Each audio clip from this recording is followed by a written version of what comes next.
Hi guys, welcome to the online course of martial art training for neurodiverse people. As a neurodiverse person myself, and being a parent of 3 neurodiverse children, I understand the minefield of just doing daily tasks and how hard it can be and how hard it can get as well in terms of anxiety, mental health, stress, just not being understood in a world that isn't really set up for neurodiverse people. So basically, over the years, fortunately, I've found martial arts, and I started training since I was about 9 years old, and I've continued that over the years. Something I've learned within the martial arts is it was almost a safe haven for people who, maybe don't fit into the norm of society. And I've actually found martial arts have really helped me in zillions of ways, from emotional regulation, self-care, self-respect, also relating to others in a different way, finding ways to reach out and touch others and relate to others in a way that isn't just through dialogue and social interactions. Martial arts bridge that gap. But basically, I just wanted to share with you guys a short course that you can practice at home without any equipment, without any need to be super fit or anything like that, and without any previous experience. And it's just the way I've tried to layer it. So we have obviously the self-defense martial side, and then below that we have the holistic side, and then below that we'll have the meditative is such a difficult word, isn't it? The meditative method, the mindfulness method, where we're almost in a more sort of chilled out state. So this will help us with obviously our coordination, our confidence in terms of self-defense. We'll learn a few basic techniques. It will teach us, to be in harmony with ourselves and our body and our breathing, and also to almost tap into that calm stillness that's so important, especially when, our minds are racing around. Anyway, I hope you enjoy. Just do what you can do. It doesn't have to be regimented, and it's about just chipping away little bit by little bit. Right, so we're going to start with a warm-up. So this warm-up you can just do any time of day. Ideally, when you wake up in the morning is really good, just to get your body to wake up. It's always good to do it before doing any exercise, just to get your body awake. It's not a crazy warm-up, but yeah, we'll just go through it. So start off with the head, and we'll just go to the left side, not too hard, just softly. Everything is super soft. Then to the right side, and then we go back, and then we look down, and you just repeat that a few times, however many times you want. Back and down. Shoulders, just go 1, 2, so you're just shrugging back, 3, forward, 1, 2, 3, and then shrug up, 1, 2, 3. Arms, swing, 1, really soft and controlled, 2, 3, and then we go back, 1, 2, 3, and then you're going to scissor back, 1, 2, 3.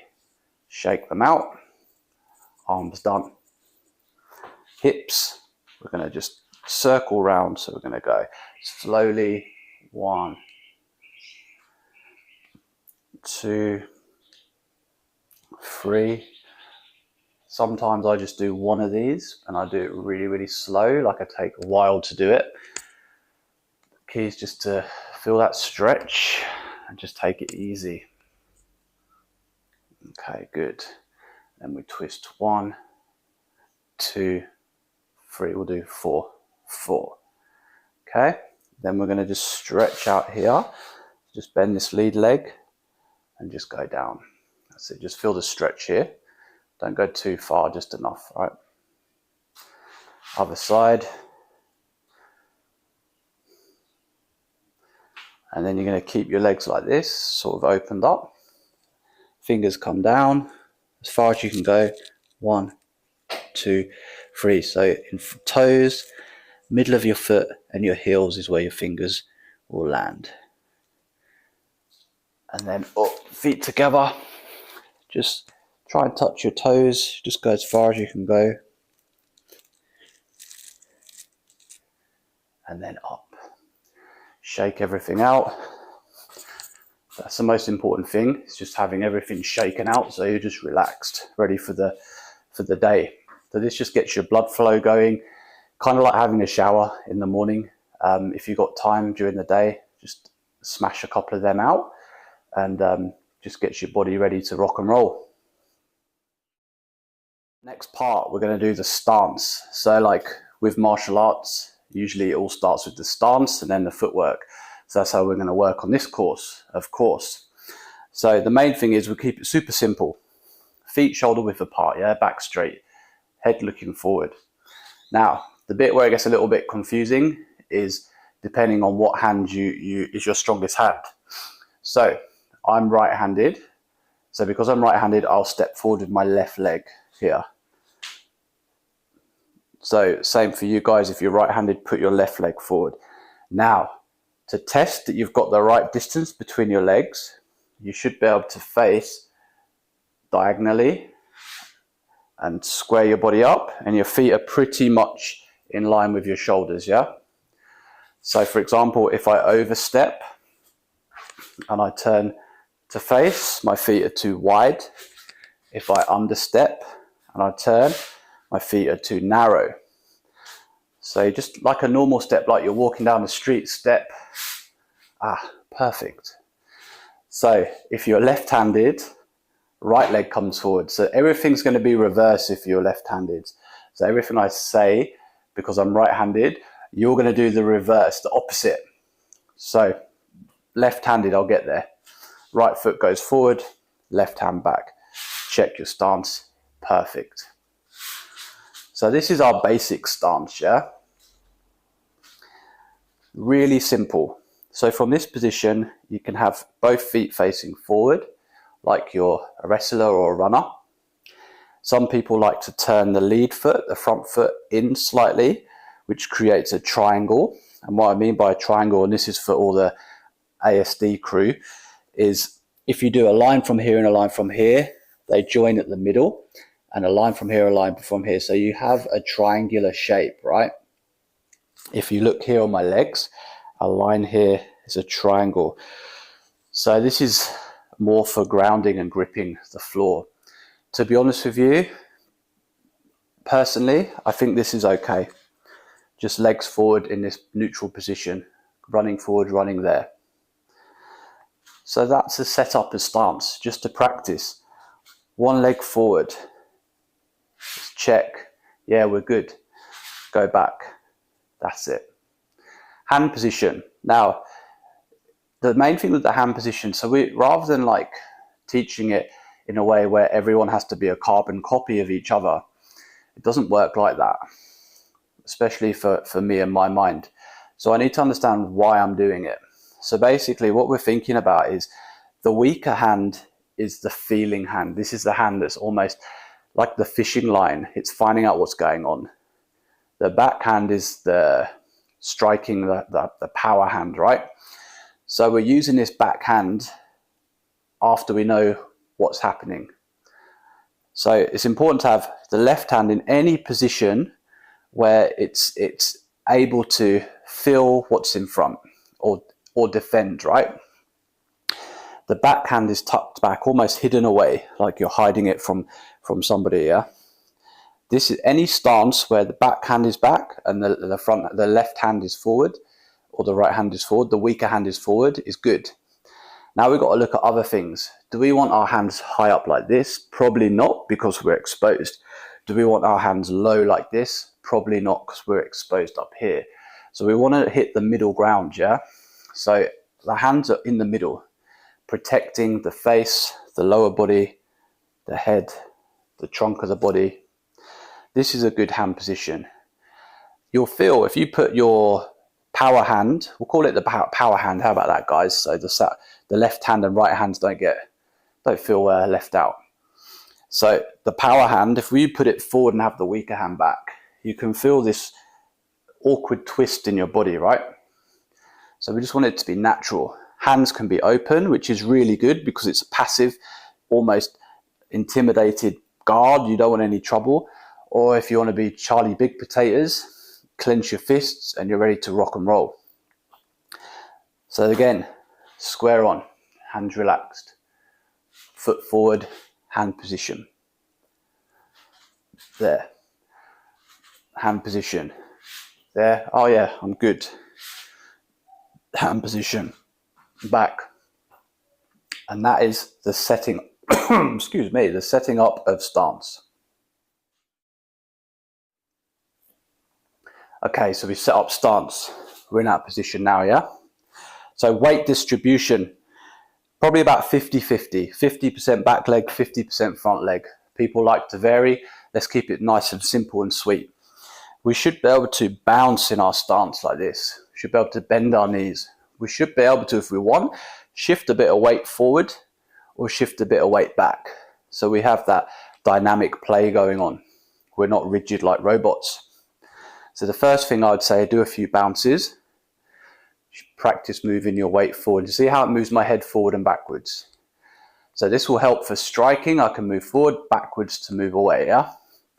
So already you have some defensive and offensive strategies coming into play. So I'm here. So we're going to work on footwork. Everyone's favorite thing, yeah? So it's the most boring thing in all martial arts. And it's the thing where probably 99.9% of people quit because they're spending hours going up and down and it's super boring. So the footwork, yes, it's important. But if it's going to mean that you just don't train anyway, then, you know, you've got to weigh it up. So the key thing is just to remember a few basic points. And then I would just say, just make it your own. Express yourself. So the basic point is whatever stance you use, you should be able to bounce. You should be able to distribute weight forward and backwards. Hands should be here, ready to rock and roll. If I'm going to move forward, ideally I want to keep the same space in between my legs, right? So there's going to be a slight increase on the first step. So when I'm going to lift this front leg off, up, and I'm going to bring this back leg in.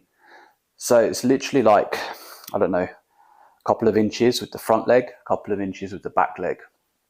Test that bouncing. And then we're going to go again, right? So we're going to lift and bring back. So I'll show you from side on, yeah? So we're going to lift this one and bring that one back. The whole foot on the floor, yeah? So using your whole foot. Some people use the balls of the feet or the heels. We're just going to use the whole foot. So again, we're in our stance. Hands here, lift up, forward. Check. Yeah, not bad. Pull back. And again, forward. Now, we're going to go backwards. So the same rules apply. This leg is going to extend out a little bit. See, I'm a little bit wide here, like this. So I'm off balance. So think of it like, as soon as you make a move, there's a split second where you're in a bit of trouble. You're not quite as stable as you want to be. So that's why it's important that the following leg comes back super quick. So we go 1, 2, same thing. Now I can feel myself doing it, and I'm sure you guys might do it as well, is I feel like I'm heavier on this front leg because I've had to move off this back one. So I need to quickly adjust and go back to 50-50 like that. So here, 50-50. And the key, and this is where I'm saying about the layers. So we've got at the minute we're kind of combative, holistic, because we're not really good at fighting or anything. But the more spiritual side of it is you want to have your weight distribution in the center. So the more meditative aspect is here, right? So you've got the 50% weight dangling down between your legs, yeah? And you want to keep it there when you move. So you don't want, what I did earlier is a shift, because imagine you've got a weight attached to, we're going to not be crude here, we've got a belt with a weight. As soon as I do this, it's going to swing that way, right? We want to keep it nice and central. So we're going to keep central. And you see the little movements. So for our stance, here we're going to go forward 1, back 1. Simple. Forward 1, back one, forward one, back one. And for the left-handers, I'll do it for you guys because I know it sucks. Everyone seems to be right-handed. We're going to go same thing for everyone. Forward, back, forward, back, forward, back. Keeping that space. You can always check 45 degrees. Your shoulders pretty much, your feet pretty much shoulder width apart. Yes. Okay, great. You can always check your own stance. The stance will teach you, not me. I'm just showing you the way. This is what's going to teach you if you're correct or not correct. So we've got moving forward and backwards. Let's just do side to side and then stance is done, footwork's done, right? So we go here. So to go to my left, and for you left-handers, to go to my right, we're going to lift the lead leg up and we're going to go to the outside line, the outside of our bodies. This is the inside, the 45 degrees is the inside. All this area is the outside, right? So we're going to go for the right hand people with the left leg forward. We're going to go to the left, one, and quickly back. And again, two, and quickly back. And now if we want to go the opposite side, we're not going to lead with the front legs. You see what happens if I do this? Whoa, I'm on a tightrope. Pretty cool, huh? I'm going to go with the right leg first. Bang, and then the left leg, forward. Right leg, left leg. So practice this now. We're going to go left to right, left-handed people, right to left. So we go 1, 2, 1, 2. Keeping that 50-50 split. 1, 2, 1, 2, 1, 2. And you find, you see my hands are moving as I'm moving. A lot of teachers will whinge about it because they say, oh, you need to keep your hands still. But it's important to have that flow. And that's something that you will be able to get in this course, is that expression of yourself. So when you do something, you're doing it with your own little touch. You're not a carbon copy. So if you want to move your hands when you move your hands, yeah? You go for that. So there. So we've got the left and right. Now we're going to put the forward, back, left, right together. So we go forward, back, left, right. Forward, back, left, right. And for the left-handers, forward, back, right, left. Forward, back, right, left. This is all you need to practice when you get a chance. My Kung Fu teacher years ago, he was a school teacher. He used to just walk around the classroom pretty much doing that up and down, up and down. Obviously that's an extreme. Just do a little bit. You're making breakfast. Just even if your hands are relaxed, just practice it. Or there's music playing. See, I lost my flow then, getting carried away. But yeah, integrate it into your daily lives because the footwork is important. But be yourself and be creative. And more importantly, if you move differently and if this doesn't work for you, just make sure you can move comfortably and you can adapt quickly and you can change levels. So this is about changing levels. You can move away quickly, you can move forward quickly. Be creative. This is just the blueprint, the basics.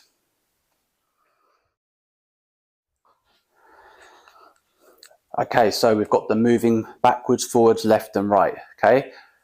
Brilliant. Now we're going to train some punches, so the fun bit. So super quick. Not everyone knows how to throw a punch or even hold their knuckles. So a good way to practice is you have your fist and you pull your fingers in and just tuck the thumb on the outside. So some people, their thumbs stick out. You could hurt your thumb. I've seen people clench their thumb like that. That could hurt your thumb. So the thumb just tucks on the side. We're going to turn the fist round so it's kind of like horizontal, yeah? With the big knuckle should be protruding out. Now this is what you want to hit with, the big knuckle. So when you wear boxing gloves and things like that, people get in a habit of hitting with the the bend in their fingers here, these tiny knuckles here, right? But we want these big hard knuckles.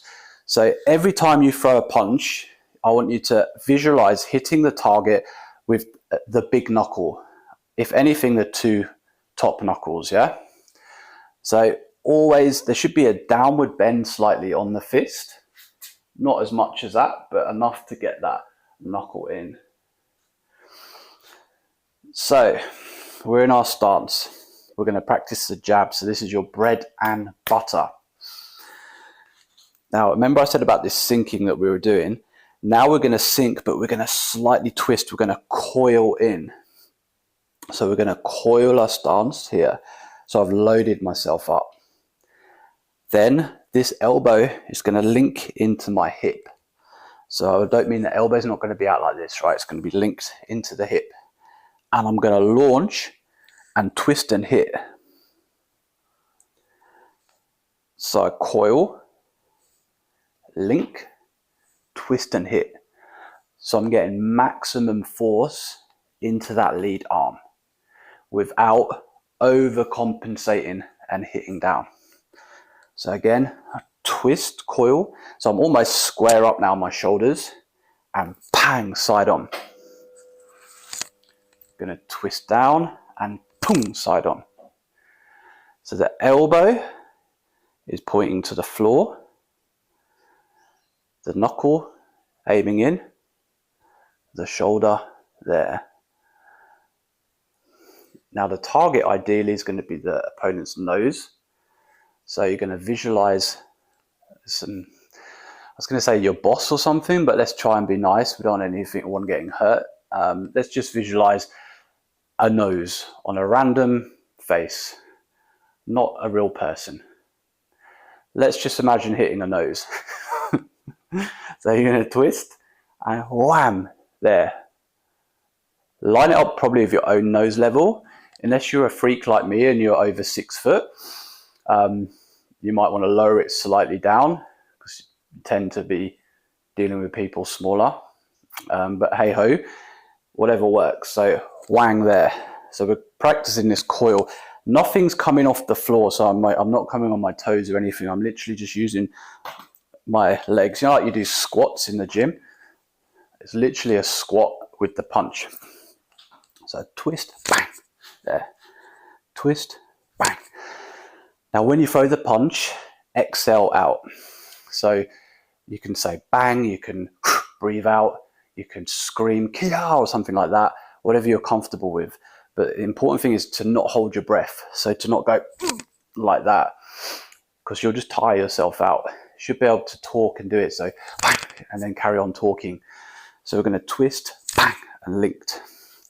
Twist, this hand's always up, just thinking, bang, hit.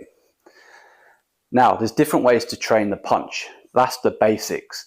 Now we're going to take it to the more harmonious Zen type way, where we're going to maybe breathe in deep and slowly visualize hitting and hold the punch out, squeeze the fist and imagine that knuckle driving into the target. Then you're going to breathe in again. Deep breath into your stomach, through your nose, into your stomach.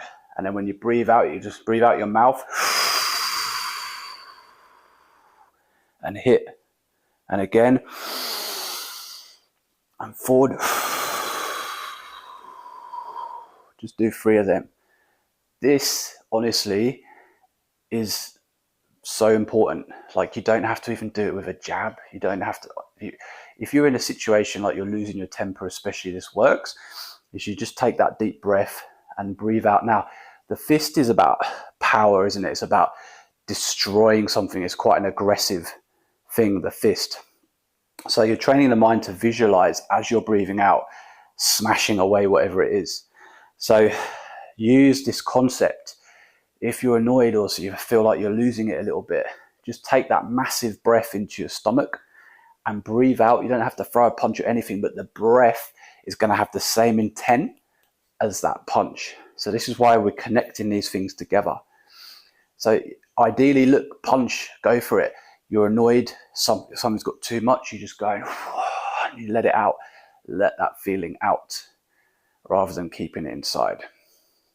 So that's the other way to train this technique, yeah? Now, following that, onto that is the more, I love this word, meditative technique, where we're going to visualize, so we're going to look at one target, we're going to twist, we're going to keep looking. Nothing is going to be in our mind except hitting that target. And we're going to send it. So I'm not even thinking of my body. This is all automatic. Send it, and I hit super focus. And then I bring back a twist, hit super focused, bring back, twist, hit super focused, bring back. So I'm training mindfulness, right? Nothing else is going on except that target there and this knuckle connecting.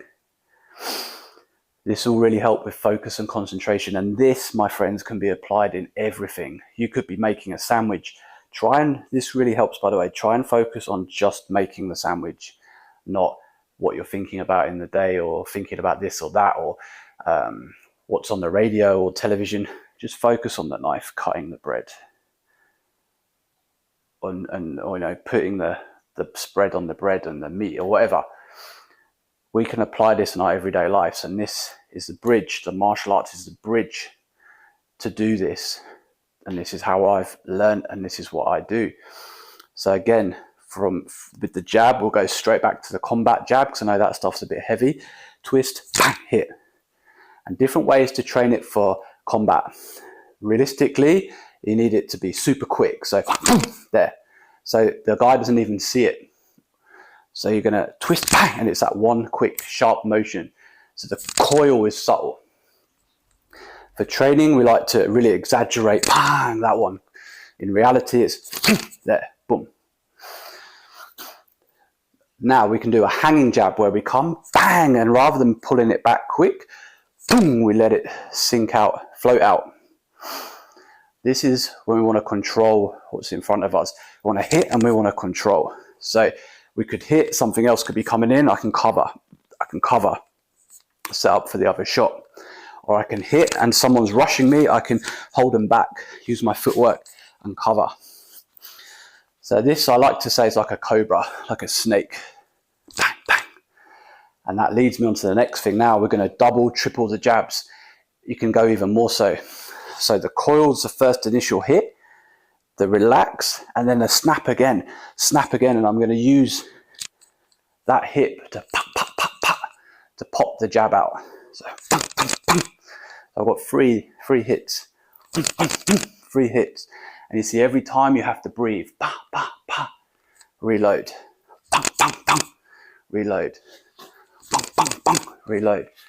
This one's amazing because most people tend to swing 1, 2, tends to be 1, 2, 1, 2, 1 continuous. This is 1, 2, 3 with just that one hand. Plus, if you're going to set up this backhand, which is the finisher, hopefully, it's and you set that shot up. So yeah, different ways to practice the jab. Basic, boom, bread and butter, boom, boom, boom, hanging jab. Bang, triple jab, double jab, 1, 2, 3, 4, hang, reload, bang. So you can play with it, draw it back in, send it out. So much stuff to do with it. Now we're going to put it to the footwork. So we're going to practice moving forward, coil hit, back, coil hit, left, coil hit, right, coil hit, left, bang, back, bang, bang, bang. So you can play with the jab like that, moving forward, sideways, backwards, all of those things. You can put 2 steps forward, 1 step. You can mess about with the footwork, mess about with the type of jab. You could have a strong coil. You could bang, bang, bang, forward like that, bang, bang, back, bang, bang, boom. The footwork doesn't have to be clumpy as well. You can walk with it. You can walk with it. So the jab is crucial. When I boxed, that's all I would pretty much use. Just my jab all the time. Bah, bah, bah, bah. It's not, the way you do it in boxing, it's not so much a knockout punch. The way I've tried to teach you is you ideally, if you can stop them with it, stop them with it. So you're coiling up and bang, you're trying to send it. This is a little bit of the Southern Praying Mantis Kung Fu mixed inside that with the mechanics.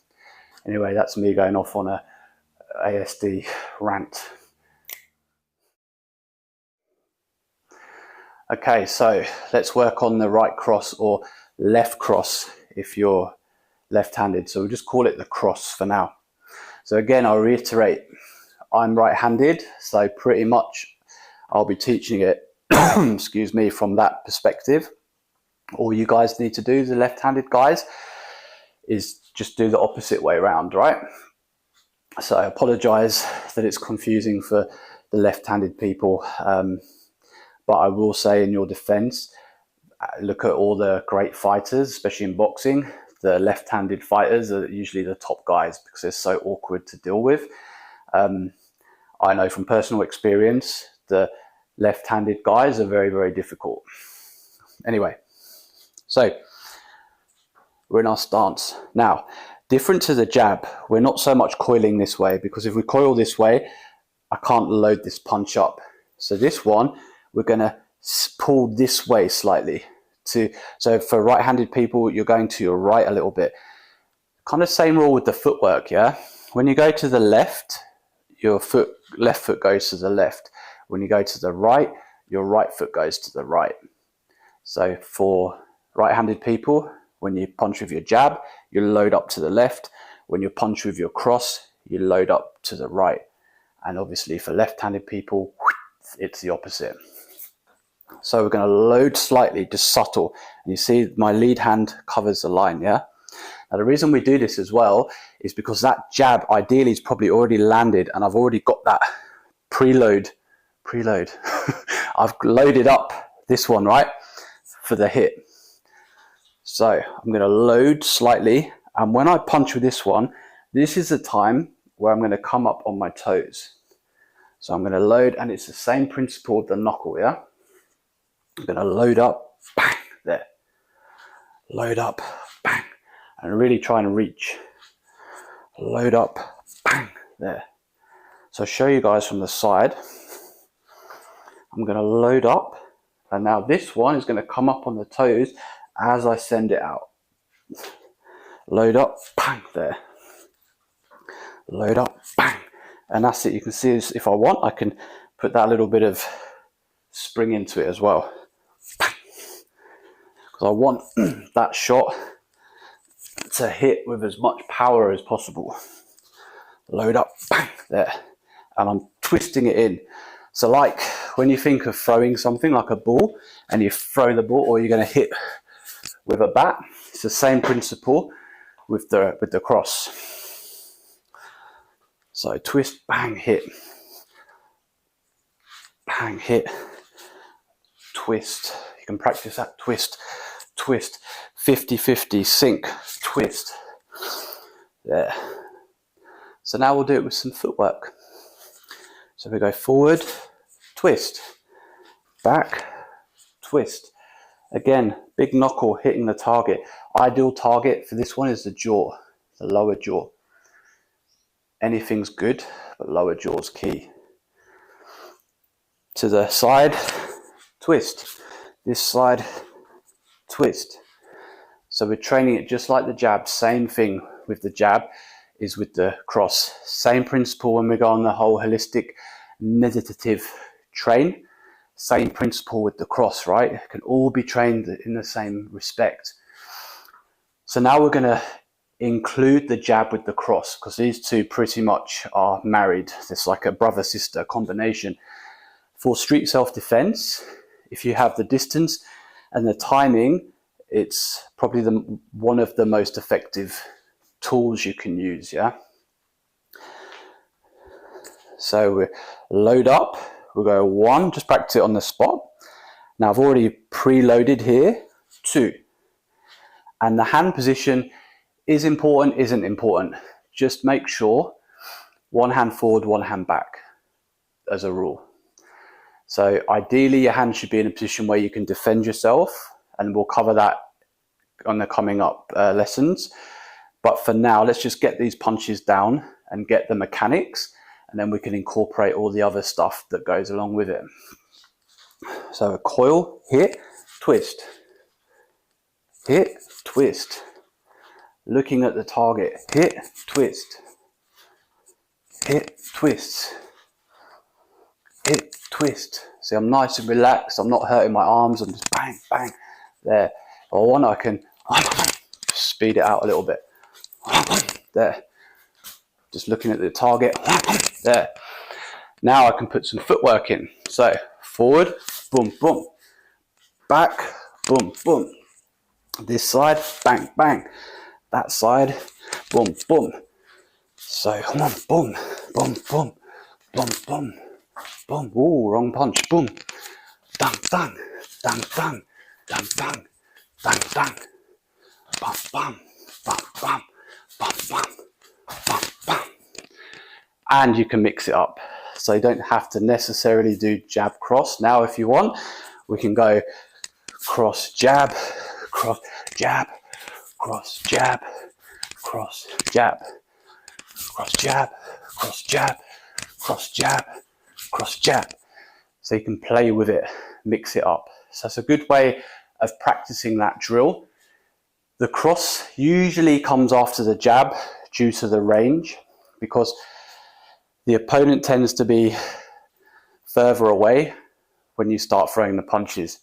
So the jab will set the cross up, but you might be in a position where the cross is okay to use, and that's when the cross comes in. And the reason you'd throw the jab after cross, the opponent might be going back, boom, you send them on their way with the jab. So the bread and butter techniques, jab, cross, just train it whenever you can. Walking around the house, don't even need a stance, just practice, boom, just that. I mean, look, when I'm at home, I'm always running around the house doing random techniques. So just make sure you don't hit anyone, just like that, yeah.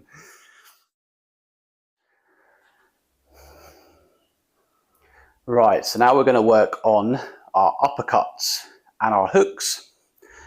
So same thing again, same combat stance, always off the stance. We'll start with the left uppercut. Same thing as the jab, we're going to coil in, but this time we're going to punch upwards. So you imagine you're quite close in now with someone. Could be someone grabbing hold of you, for example, or here, close in. So you're going to coil down and you're going to come up. And again, ideally this big knuckle is going to connect underneath the jaw. So we're going to twist this hand, right hand up, and bang up. And again, just like the jab, sink and come up. So twist down, up. Now, if you want to get more bang for your buck, we're going to come up on the left foot if your left foot's forward, or the right foot if you're left-handed. On the lead foot is going to come up. So you're going to twist down and bang, see how that comes up and twists. So from here, I'm going to twist down, there. So I've got that twist. And you see how I'm putting everything into it, all the eggs in the basket, because I want that uppercut to finish the shot, finish the job. So I'm going to twist here, bang, up. Twist here, bang, up. Twist, bang, up. Now same drill with your footwork. So everything is going to go back to this movement with the punches. And this is how we're going to move on, and eventually we'll do some shadow boxing where you just you free it up. So we're going to step forward, coil, hit. Step back, coil, hit. This side, coil, hit. This side, coil, hit. Forward, hit. Back, hit. This side, hit. This side, hit. Same thing with the uppercut as the jab. You can train it in different ways. You can double it up. The only thing if you're going to double up is you're going to lose power, and you also got to remember you're in quite close. So in terms of self-defense, once someone is in that close to you, you've got to mainly use your uppercuts and your elbows and your knees, which we will cover, right? So the jab's more like picking them off. So that's why you can double, triple them up. So the uppercut, really, it's a one-hit wonder, and ideally it's going to lead into different close quarter techniques that we'll cover soon. So just one, get in the habit of just one. Now, right uppercut, same principle, yeah? As the cross, we're going to load up, we're going to come back slightly, and the foot is going to send it, and it's going to come up. So it's coil, hit this big knuckle, bang underneath, fist slightly turned in, yeah? She's going underneath the jaw. So coil, hit, bang. Step forward, coil, hit, bang.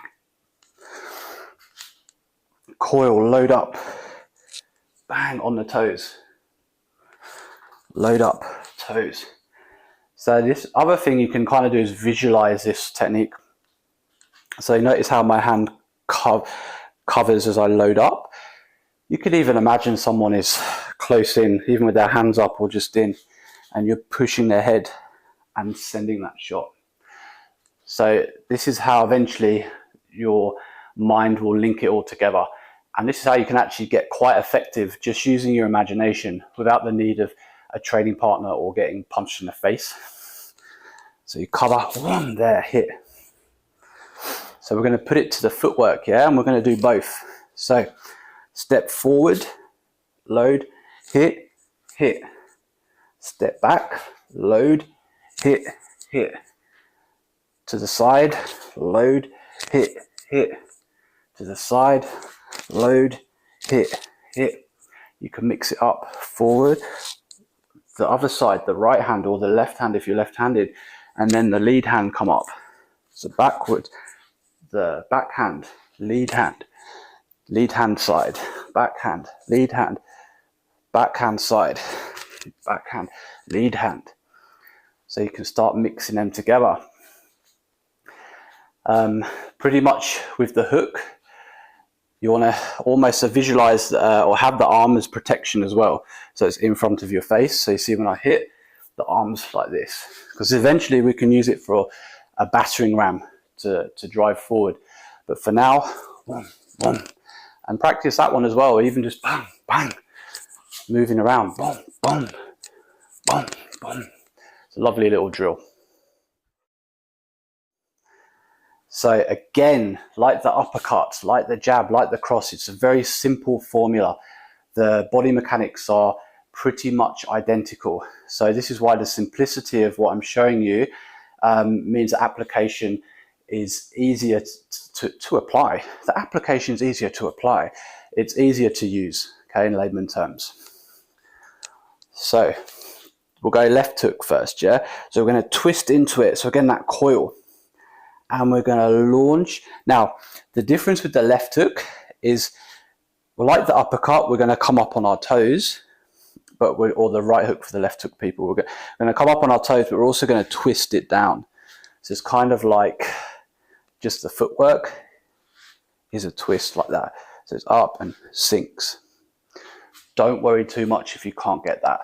The main thing is to have that pivot, that rotation here. That's the main thing.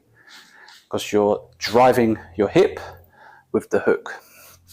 So from a side-on position, you want this ideally to sink the hook, but it's okay to have this.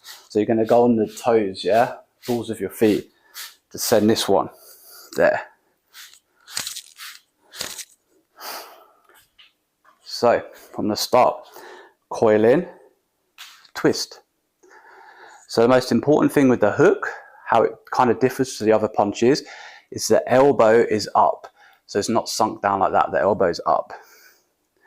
The fist, again, these two big knuckles, or the main big one here, and the target's the side of the chin. So I think someone called it the apple tree theory, where if you shake a certain part of the tree, all the apples fall down. So this is what the hook represents. You're ideally hitting the jawline, to the side of the jaw, the tips, the sweet spot, but anywhere up here for the knockout. for the knockout ideally. So we're coiling down, bang, here. Coil down. So you see I'm linking just like I would for a jab or an uppercut, but I'm going to bring the elbow up. Now, by de-linking my elbow, I'm allowing the punch to really swing round in a circle. It's a different body mechanic than driving it straight forward like a jab or swinging it upwards like an uppercut. This is much more circular. So there, and I want to release it to allow it through. So here, whang, good hook. And you notice I let it come, and I let it bounce back. So a lot of mistakes people make is they'll punch, and they'll lose their balance. And you can watch it in street fights and stuff that you see online, is people just, and they're gone, right? So I want to keep that 50-50 bounce in the stance, and this is where it comes into play, because we're going to sink, whang, and we're going to sink that 50-50 back down. See the bounce? Bang, bounce. Coil, bounce. Now, if that's all too much, just get the spinning, the pivoting, and consciously bring it back. So rather than it being a feeling, mentally say, right, that's it. This punch, I'm going to bring it back here.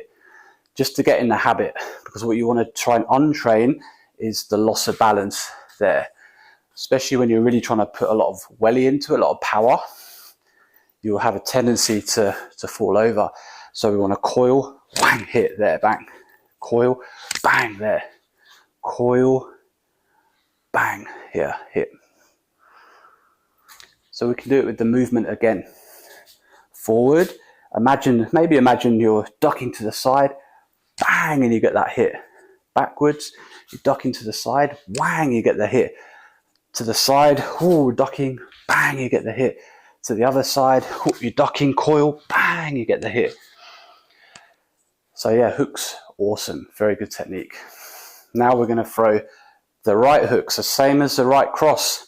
We're going to load it up here, but this one is really close quarter, really tight. So the hooks are probably the same range as the uppercuts. So we're going to come in super tight here. Because the same with the right hand, if I overcommit, I'm going to fall over, I'm off balance, yeah?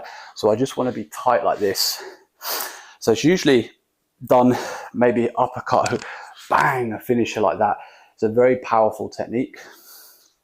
But anyway, back to the basics. So I'm going to twist in, I'm going to load it up, and just like a right cross, I'm going to drive, but rather than pivoting just in a straight line, I'm going to twist in. See how I twist my leg? Twist in. If you can't do it, again, just pivot, just twist. Just twist. So here, whang, back. Here, whang, back. Here, boom, back.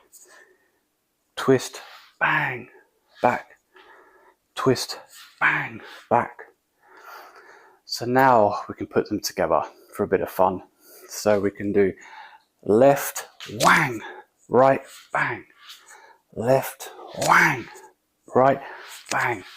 Use the sounds if you want, it helps me. I'm thinking the whang definitely feels like a hook, and bang would probably feel like that if it hit someone. So whang, bang, thank you ma'am. Boom, boom. So forward, boom, boom. Backwards, boom, boom. That side, this side, That's your hooks. Just key points. Try and hit with that knuckle. Make sure your fist is hard as well, like clenched tight on impact, because the angle is dodgy, because if you hit something, it can bend your wrist, it can really hurt. So try and just make sure that your fist is really tight and you're driving that knuckle when you're hitting. Twist with the hips. If you're hitting anything, so if you've got a punch bag at home or anything like that, wear gloves, but just go lightly. Get the mechanics first, because honestly, this is like wrist injury central, and just gradually build up till you feel confident and then start letting it rip. Right, so we've got jab, cross, uppercuts, hooks. There's other variations now. So what we're going to look at is the in-between variations. So this is the fun bit where you can kind of be a bit more creative with what you're doing. So there's different names for the shots. I'll just say the name that I know. It might be different to anyway. You can come up with your own names. Bunny rabbit punch, death strike, whatever you want to call it, right? So we know we've got the jab, we've got the cross. I'm going to teach you a thing called a screw punch. So screw punch is kind of in between a jab and in between an uppercut. So if we look at the mechanics of the jab and the uppercut, so twist, so jab, twist, uppercut, yeah? So it's the same thing. We're putting our weight, or not our weight, but we're coiling down this way, and we're coming on this line here, or we're coming up on this line. Now we're going to change the fist shape. So this will be a bit more complicated. So rather than a vertical fist like that, sorry, horizontal fist like that, we're going to now change to a vertical fist.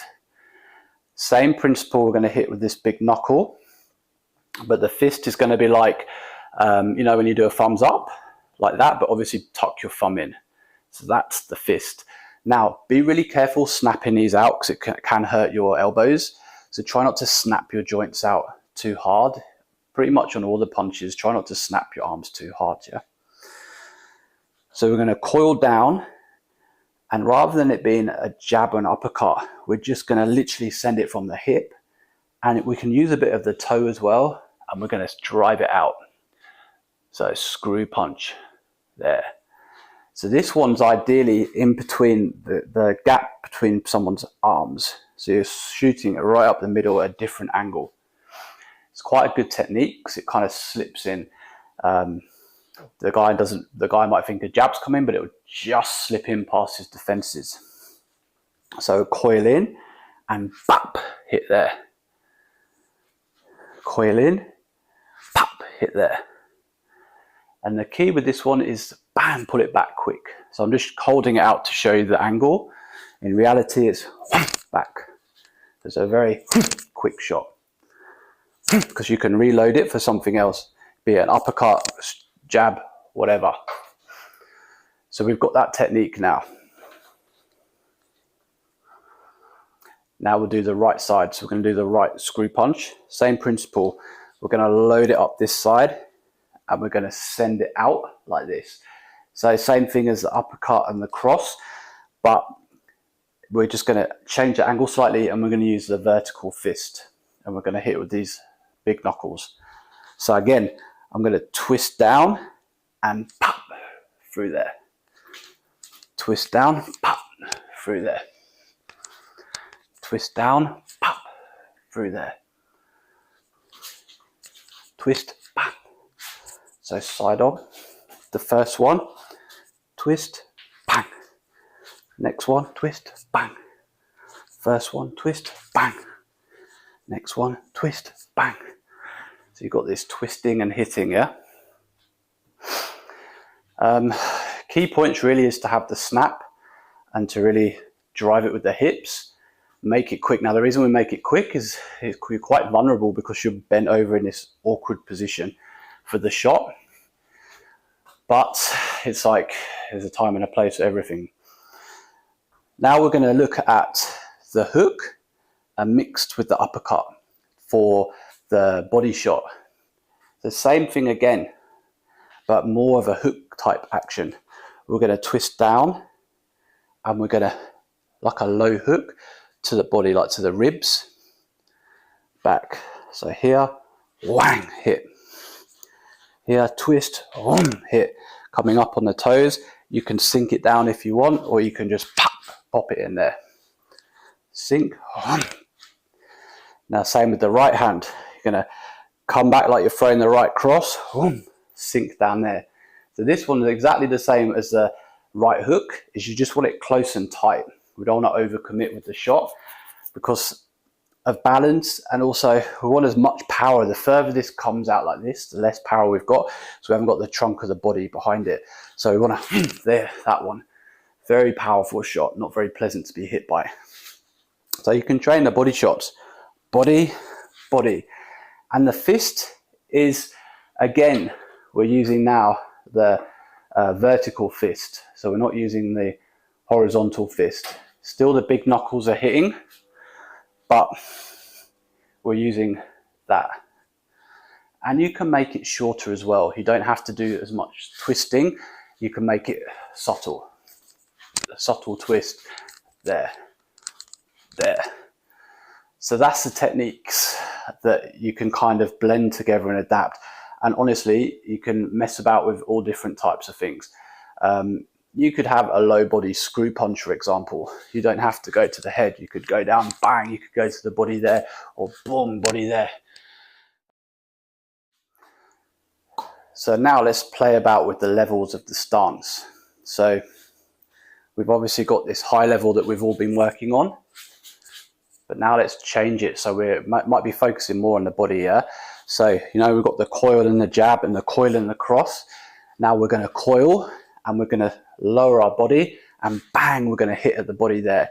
We're going to coil, bang, we're going to hit there to the body. We're going to coil, whang in the body, uppercut. We're going to coil, whang in the body, uppercut. Coil, whang to the body. Coil, bang to the body. We can go coil, screw punch, coil, screw punch.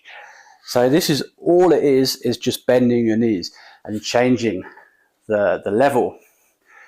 Always be careful when you're changing the level because you're more vulnerable to headshots. You're actually lowering your body down. Do you know what I mean? You're lowering into that range. But dealing with someone who's rushing you or coming in, this is a solid base where you can work your shots on.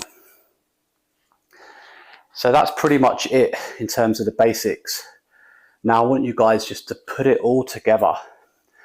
So the next module, session is just about putting all these techniques together alongside the footwork.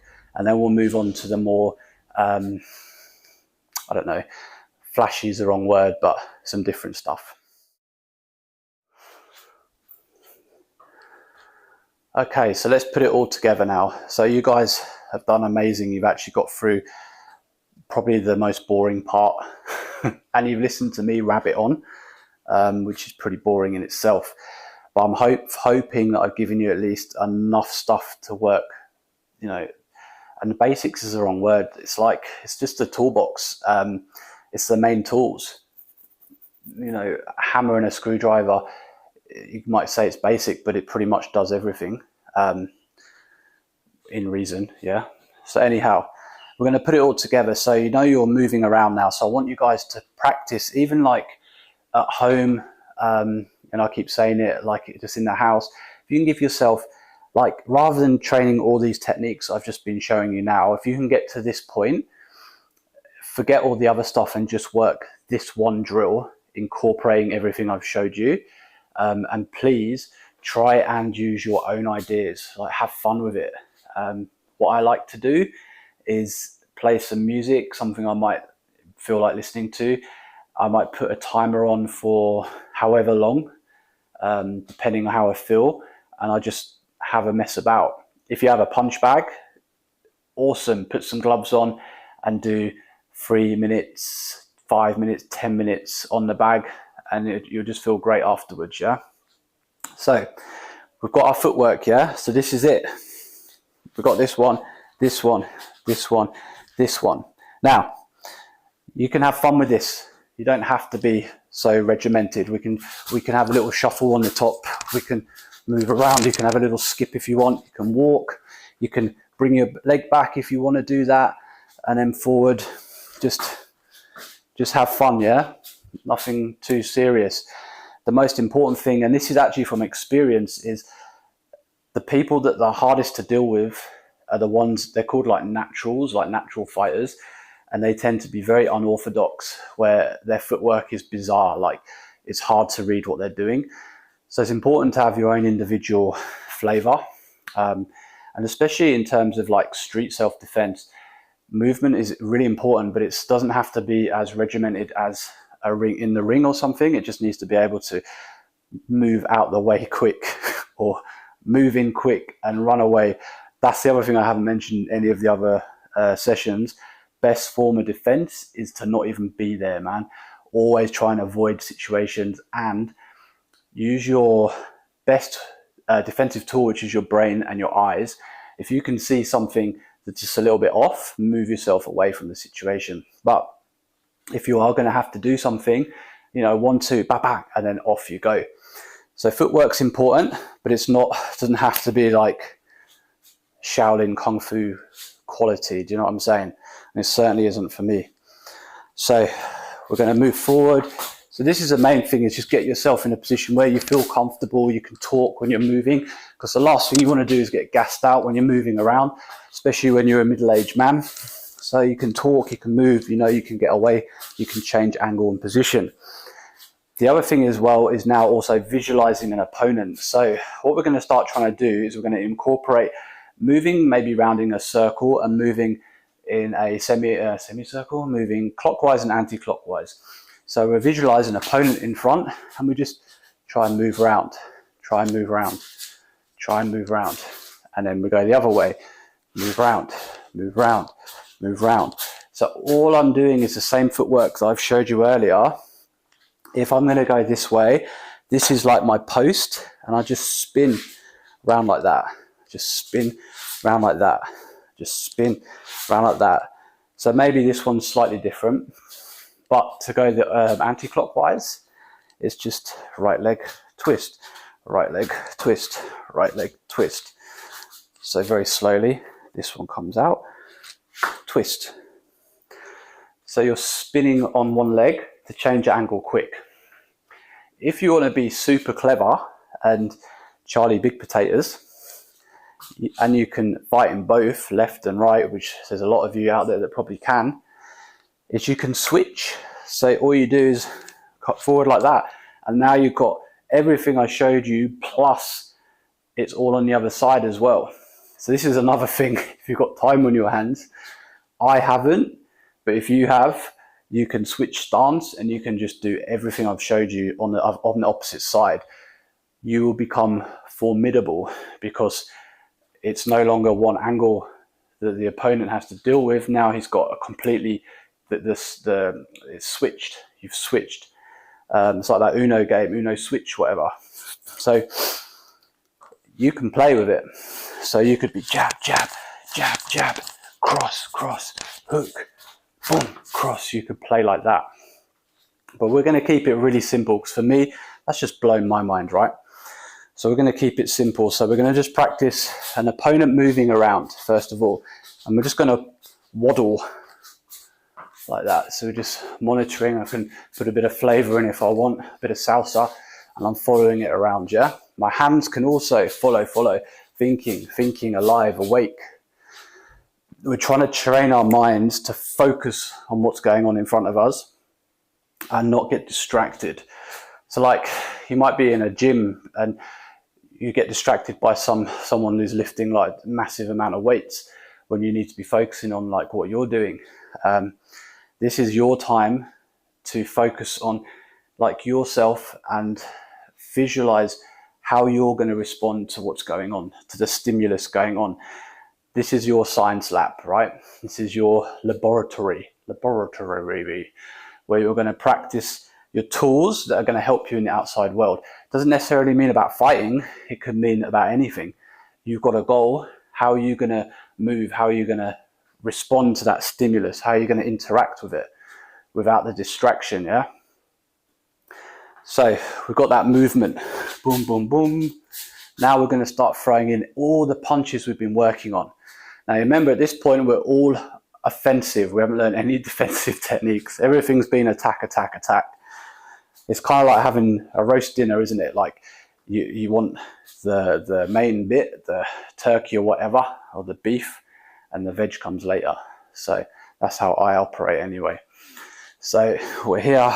So we're going to bang, jab, always moving around, bang, cross. He's still there. I'm imagining he's moving around, and then bang, I'd throw the jab out this way. I might move around here. He's going to come and grab me. Boom, I do the uppercut there. He might be leaning into me. I pull him down, bang, uppercut there. I might want to throw a sneaky body shot in. Bang, there, I lower my level. Bang, there. I'm moving around. I might set up this big backhand with a bang, bang, bang with a hit. I might want to move here and throw a sneaky backhand. Bang, there. So I'm playing with angles and playing with ideas. I'm visualizing what's going on. If I'm getting tired, I imagine he's right on top of me here. So I imagine his hands are maybe here, and I'm going to go bang on the uppercut, or I'm going to boom body shot, or I'm going to boom hook. So I can practice these close quarter techniques with minimal movement. I mean, look, this would even work if you were bedridden, for example. You just have to use your mind. You don't have to physically move your body. You just, even like, the mind is so important, so important. So even if you're sat on a chair, you can just practice, like imagine someone, boom, there, bang, bang, bang. Even if your arms aren't working, shoulders, just that raw aggression, that primal animal instincts behind everything you're doing, just releasing and letting it out of your system. It's got to get out, otherwise it'll eat you up. So yeah, shadow boxing, guys, just try and do a little bit every day, or a little bit every other day, or even once a week. Just keep it going, because this will keep your tools sharp. It'll train your muscle memory. So when something happens, you're like, whew, sugar, how did I do that?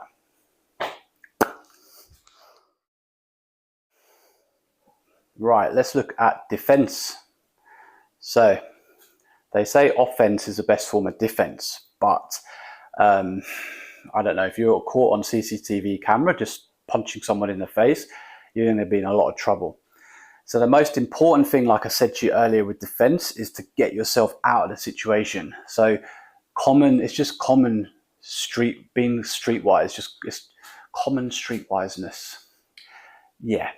So let's say you're walking down the road and you see someone who's acting erratic. Like your ego, I've done this myself, your ego will force you to walk past them. Like, I'm not moving, I'm not scared. And 9 times out of 10, you'll be fine and you'll walk past. But it's a way of, you've got to master that. The ego is important, because the ego is what you need to do when the chips are down and you've got to survive. But you've got to channel it and make sure you're the captain of your ship. So if you see a threat, rather than walking through that threat, you move away and you try and cross the road, or you go back, or you go into a shop and you just stay out of the way. Best form of self-defense. Best form of self-defense, someone's staring at you, you don't look back and you just get on with your day, job done. Best form of defense, you have someone screaming and swearing at you in a car because you cut them up, you ignore them, you drive and you just get somewhere safe, you just don't engage.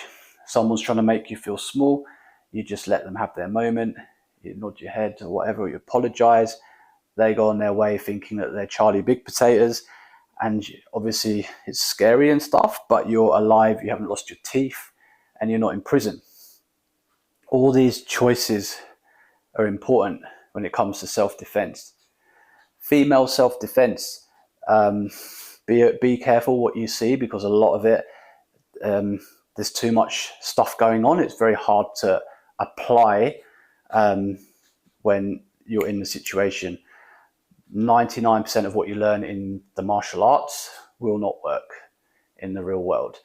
And something I've always said to my students is, if you have someone with absolutely no training, but they have ill intent and they're prepared to do whatever it takes to hurt you, it doesn't matter how long you've been training, you've got a real situation on your hands, and that person is as much a threat as a black belt in Brazilian Jiu-Jitsu. Yeah? So it's important to know your limitations as a human being and understand that no one is superhuman, and there's always someone bigger and badder out there, and that martial arts, yes, they're about combat, but they're actually about so much more than that. So training this isn't going to make you invincible. It will give you some tools where you can apply it if you need to, and hopefully escape. But ultimately, what it's given me from personal experience is it's helped me in my relationships, spiritually, even just to process everyday life. It's given me, Bruce Lee used to say that everything he's learned through martial arts. So martial arts is such an amazing tool as a platform. So you can look at it like, I don't know, like I said to you earlier about that intent and aiming at that spot and making sure the knuckle connects with that spot. That could apply to, being unhappy in a job, wanting to look for something else, and you're the knuckle and that spot is the job, and the aim is that, and you're not getting distracted about all the other things that are going around, i.e. you might be getting bullied at work or something like that, that will, you take your mind off that and you just focus on getting out of that situation. So all of this you can learn from martial arts. Right, let's look at some defense work. So first defense work you're going to use is actually moving your body and your legs out of the way. So remember I said earlier about the leaning forward and backwards with your legs. So if someone's going to throw like a punch at you and you want to get out of the way quick, you can lean your body back. So you put all your weight in this back leg and your hands are up, or your hands are back, yeah? Natural response actually. A lot of people do that naturally. So the body's actually natural way of defending itself. But we want to try and override that panic reaction and have a little bit more control with it. So obviously you're going to be panicking, but you're going to be like kind of aware, like, right, I've moved back, not, oh. So from here, we're going to move back. Okay, so that's the first one, back, back. Now we're going to have the same thing. We're going to, rather than stepping forward, we're just going to sink. So this might be something's coming round. We're just going to sink down. Sink, sink. And you notice my hands come up because now my head doesn't really need these to come here. My head is like coming down here. So that I'm keeping my body safe here. So we've got the sink. We've also got the cover. So like a turtle in the shell, cover. So this one's quite important. So all you're going to do is clench your fists, bring your elbows in and tuck your head down tight. So you see my head, the hard bit's protruding, but the chin and the nose is protected here. This is good if someone's really laying into you. You're covered. And I try and use my shoulders to tuck around my jaw if I can. So it's almost like a turtle shell. I'm coiling up like that. That one can work really well. The only thing to be aware of is you're going to lose your vision. You're not going to be able to see as well. And especially if you're in a situation with more than one person and things like that, it's pretty risky. But in terms of one-on-one, it's a nice little technique, bang. So we've got the move back, we've got the sink, we've got the coil. Now we're going to have the slip. So you can either do it like this or like that, but you're going to slip to the side. Now the slip is kind of different to the hooks and the uppercuts and the jab, because rather than loading up here and sending it, we're literally going to slip straight down. So it's like the load up, but this shoulder is covering. So that's your cover point. So like the initial part of the load up. So what I mean by that is when you're about to throw your jab, for example, and you coil in like that, that coil in is actually a slip. So if a punch is coming on a straight line at my nose, I can coil and slip. See how the punch would whiz past my head? And you see I've loaded this one up. I can come up here, I can come up here, I can come up here. So this coiling is vital, so important. But there's a yin and a yang involved. So the yang is the strike, the yin is the twist, the cover. So I'm imagining the shots coming in, I coil here. I coil this one up here if I want to cover. I coil. And then I can send it. Other side, I'm going to coil here. Same thing. Like just before I'm going to throw the backhand. Cover. So the shot's flying over. I might be protecting myself there. Bang, here. So it's kind of like the trunk of the body and the arms form a shell. like a cocoon, and you're hiding inside, not wanting to get hurt. These are like the O sugar blocks. This is where you're under attack. You're in your bunker and you're just trying to not get damage limitation, but you must always have a counter attack in mind or a way to move out of the situation.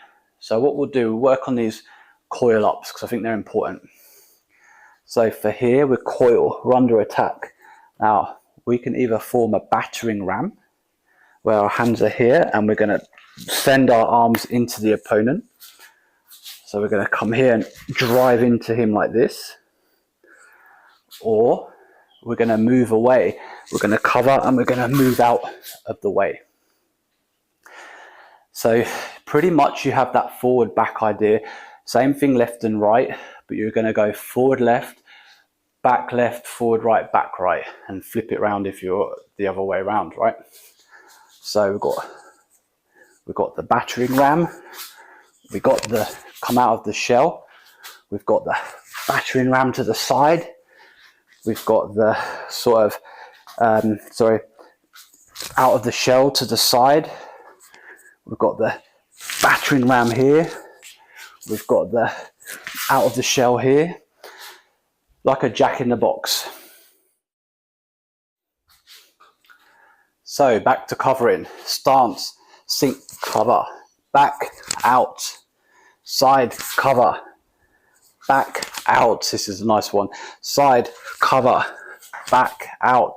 So rather than doing cover and then kind of back here, out, let's make it a little bit more simple, yeah? Let's go in, back, out. Yeah, we'll train it like this. So we've got the yin and the yang going now. Let's make it a little bit more simple. So cover, battering ram, out, hands pushing away. Let's go to the side. Cover, so we're going to use this elbow, bang here, back, out. Let's go that side. There, cover, out. So that's a nice little drill actually, just off the bat. So we're going to practice slamming the battering ram into the opponent, pushing the opponent away, slamming into the opponent, pushing the opponent away, slamming into the opponent, pushing the opponent away. Another use of that technique, yeah? So remember I said at the start about triangles. I think a lot of the people that made martial arts were neurodiverse because they're obsessed with triangles. So we have the triangle stance, yeah? This covering technique is a triangle. So for example, if I put my hands on my forehead and hold my elbows down, you can clearly see a triangle shape, yeah? A triangle is a very strong structure. So when you're covering up, try and always be aware of a triangle in what you're doing. So for example, this wouldn't be a triangle. See, I'm open. That's a triangle. If I go to the side, this wouldn't be a triangle. That's a triangle, you see, there. Or even here. If I go that side, that's a triangle. That's a triangle. So I'm going to make triangles, and this is the box, the covering, the shell, the cocoon, the oh sugar, I'm being hurt, I need to cover up. Then we've taken it into a more offensive where I'm going to drive that cocoon, that shape, into the opponent to knock them away. And then I'm going to do this one. We'll practice even from here, from our stances, this moving back double hand, yeah? You can even do forward double push, left double push, back double push, right double push. So we're just saying like back off. So there's some of your defenses. The other ones we can do, the typical bread and butter is the slap, paxal, parry, whatever you want to call it, yeah? So the backhand will swat it away, the lead hand will swat it away. So you've got to imagine it's like a hot potato, is the way I was taught. The hot potato comes in, and rather than leaving your hand there, you're tapping it away and you want minimal contact on it. So if the shot's coming in, it's you're swatting it away, almost like a fly. Tap it away, tap it away, tap it away. These ones you'll probably use more than any other block. Tap, tap, tap. The reason you do this quick tapping action is in reality, you're probably going to be under a lot of quick attacks. So if I hold it out there, I'm also showing people different lines, especially remember we spoke about the jab, how we can triple it up. If I'm holding it there, once I block the first jab, the second one's going to come in, and the third and the fourth, and then the big punch and the hooks. So I need to be back to that default setting. Same as when we did our stance and we have the 50-50 in between the legs, dangling on the weight. We want to get back to that default super quick, because as soon as I make a move and I mess that equilibrium up, I'm vulnerable to getting hurt. So same thing here, tap and back, tap and back, tap and back. Because I might have like miss it. I might be a trick. The guy might do that as a trick and then punch, and I've already gone, boom. And this is why you'll find in the more classical martial arts, something you guys can research yourself, is when you have big blocking actions or big movements, it doesn't work because the realities of the situation are so quick and moving fast, and there's so many variables going on that it can't be like this move will block that or that move will block that. It doesn't work like that. It's literally anything coming on this line needs to be swat away quick. And if there's nothing coming on that line, this hand needs to come back quick, and it needs to be that urgency. So this is where the focus comes, and this is where it can all be done by visualization. So let's work on this. This is a meditative moment, right? And a holistic moment. Visualize. You can even have a crazy big rock fist coming at you, yeah? Slow motion, let's start slow motion. And just imagine, like a video game, you have to push that A button quick, boop, and you send it away. Here comes another one, ding, and you send it away. Here comes another one, ding, send it away. And really imagine it coming, let it come as close as you can to your nose, and send it away. Honestly, little things like this really help, because you could be like, I don't know, man, bored. Like you probably are now, right? You could be bored and just sat there and just like, oh man, and your mind starts to think about scrolling, or, you know, what the world's going to end any day, and or, you know, all this catastrophizing. Or you can just think of a rock coming at your face and just, and that's all it is. There's no meaning behind it. There's no big picture behind it. There's no spiritual message. There's nothing for your mind to be going down rabbit holes about. It's a simple thing. It's a big rock fist flying at your face, and you just tap it away. And it's keeping that simplicity in your mind will allow your mind to have a rest and have a break. Because, geez Louise, I've been to some places and where you just go down these rabbit holes, right? And it's not good overall. So you're giving your brain just a break, and you're just focusing on something that has nothing to do with anything apart from, and the beauty is it's actually training your muscle memory. It's actually training a reflex action. And the amount of times that this will happen and you won't even realize, you're like, oh my gosh, how did I do that? And it's from this constant visualization, yeah? So, went off there a little bit. So it's coming in, block, coming in, block. Now you can add angles. So it comes in, block, comes in, block. So you're using your footwork, yeah?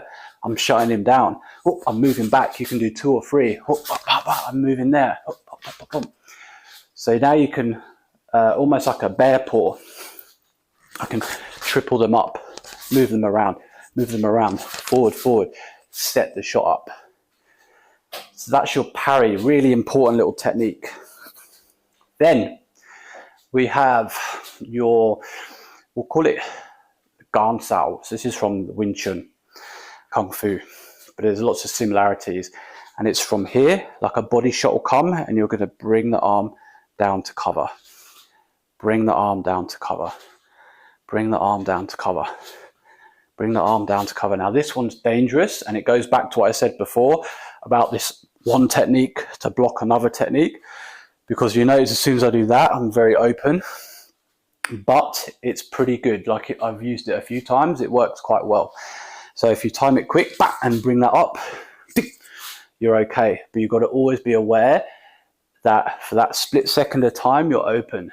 So up, up, there, down, down. So literally just cut down like this, cut down like that. And it will cover you from this area. So there's a few things to be thinking about there. We'll put it all into a drill in a second. In the next session, I want to cover lower leg attacks, how to deal with kicks and things like that. Right, so let's focus on the kicks and the kicking defense. So we kind of got some defenses with our upper body. Now we're going to work on the lower body. So the most common kick at the moment is the Muay Thai roundhouse kick. So it just basically comes in and it cuts round and it hacks down. They ideally aim for this part because that's where all the nerve endings are. Like, it hurts. Even if you hit yourself there, it's not nice. I don't like to teach it because you need to have pretty conditioned shins to do it. Otherwise you can really hurt yourself. So for me, it's like, I don't know, I haven't got time personally or the motivation just to kick a bag for hours and hours and hours to toughen my shins. So fortunately, I know a few other kicking methods that I think do the job. They're okay and they're safe. So the first kick we're going to do, actually, I'll teach you. See how erratic I am, right? So I'll teach you the kicks and then we'll do the defense. So the Muay Thai kick's the most common kick, yeah? It comes up, it's been a long time since I've done it, but something like that. Very powerful, very effective. MMA use it all the time. It's bread and butter technique. So that's something we've got to be aware of. So I like to train with imagining that I'm wearing shoes for a start. Shoes are a natural weapon. They're hard and they're going to protect your feet. I don't want to be banging my bone into someone because I don't want to hurt my precious legs. So we're going to do, first thing first, we'll do a snap kick like found in karate. And all it is, it's really simple, is we just bring the leg up and we're just going to snap the toes out at the groin. Really simple. It doesn't look good or flashy, but it's effective. The key with the kicks is because the minute your leg's off the ground, you've got one leg, you're off balance. You don't want to be rushed, i.e. someone like a rugby player or something grabbing hold of you and throwing you to the floor. So you don't really want to be on one leg often. You want legs are for moving around, for keeping stable and for loading up power on the punches. But it's important to have kicks. So I keep it very simple. We'll work on 3 kicks and then some variations. So the first kick from our stance is the snap kick. So it's literally very quick. Knee comes up, pang and back, pang and back. And we're going to aim at the groin. So tung, groin kick down with the toes, groin kick down. To get more power in the kick, swing your arm as you do it. So like the yin and yang again, yeah, it's the mechanics of it. So we go here, swing, bang, there. You can even trick the guy, up, bang, there. You can say, oh, what's that? Tung, there, yeah. This one you can practice loads, even just walking around, bang, like this. Best to do it natural. Tang, get that tung out, tung. So from here, knee comes up, kick. Knee comes up, kick. Front snap kick. Then we do the back snap kick. Now with the back kicks, what we try and do is we do it when we're going to switch stance ideally. But like I said, not all of us have time to practice the other side. So we're going to do it for the guys that are Charlie Big Potatoes, and we're going to do it for people like me that are pretty much just stay in one lane, right? So we're going to kick, bang, Charlie Big Potatoes. You're now in your other stance. So this is probably the best way to use the rear leg because you're closing the distance with it. So for those guys again, you're going to snap and kick forward. You're in. For the one laners, we're going to be here, we're going to snap and back. Same thing at the groin again. Same thing at the groin. Bang there. At the groin. Bang. A little bit more risky because you've got further to travel and you're off balance all of that point. So it's be reluctant to throw that one. This lead one is the king. That's the one you want to use. But just so you got it in your toolbox, bang there. Bang. Swing that arm down. Bang. And get the snap at the end of the kick, yeah? So snap. Ooh. There. Snap. Snap. So the snap's like the punch. Bang. Coming back after you've thrown the shot. So they're your basic front kicks. Then we have the side kick. So there's a lot of martial arts that do really cool, flashy side kicks. Some of them bring it up like this and kick. Some of them have like spinning side kicks or jumping side kicks. I like to call it the old man kick. So we're literally from here, gonna just swing and hit with the heel. Like an old man can do it. Bang there. And this one's aimed at the kneecap, shin, anywhere like that. Just boom, and it's low, man. You don't go high. And you notice I'm using my back leg. I can safely do it because at all points, I have to hold on to something. At all points, I'm kind of 50-50. As soon as I land, I'm 50-50. I'm not in a position where I then have to bring my foot all the way over here. All my foot needs to do is just come straight down. So I've got a little bit more give. So for example, if I throw it and I need to, I can pop it down quick. So old man kick, whang, and put some snap into the end, and we're hitting with the heel of the foot. So here, bang, snap. So here, bang, snap. Swing that arm down as you do it. Bang, snap. Here, bang, snap. Same with this lead leg, but you're going to need to do a step out and kick.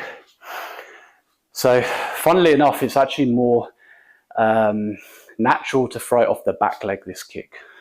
So it goes nice with like a snap kick there. So front leg, step, bang, there. Step out, old man kick, bang. So we're not even twisting the hips round. So for Muay Thai, Thai boxing, you drive the hip into the shot. All you're doing, the hips are still pretty much there.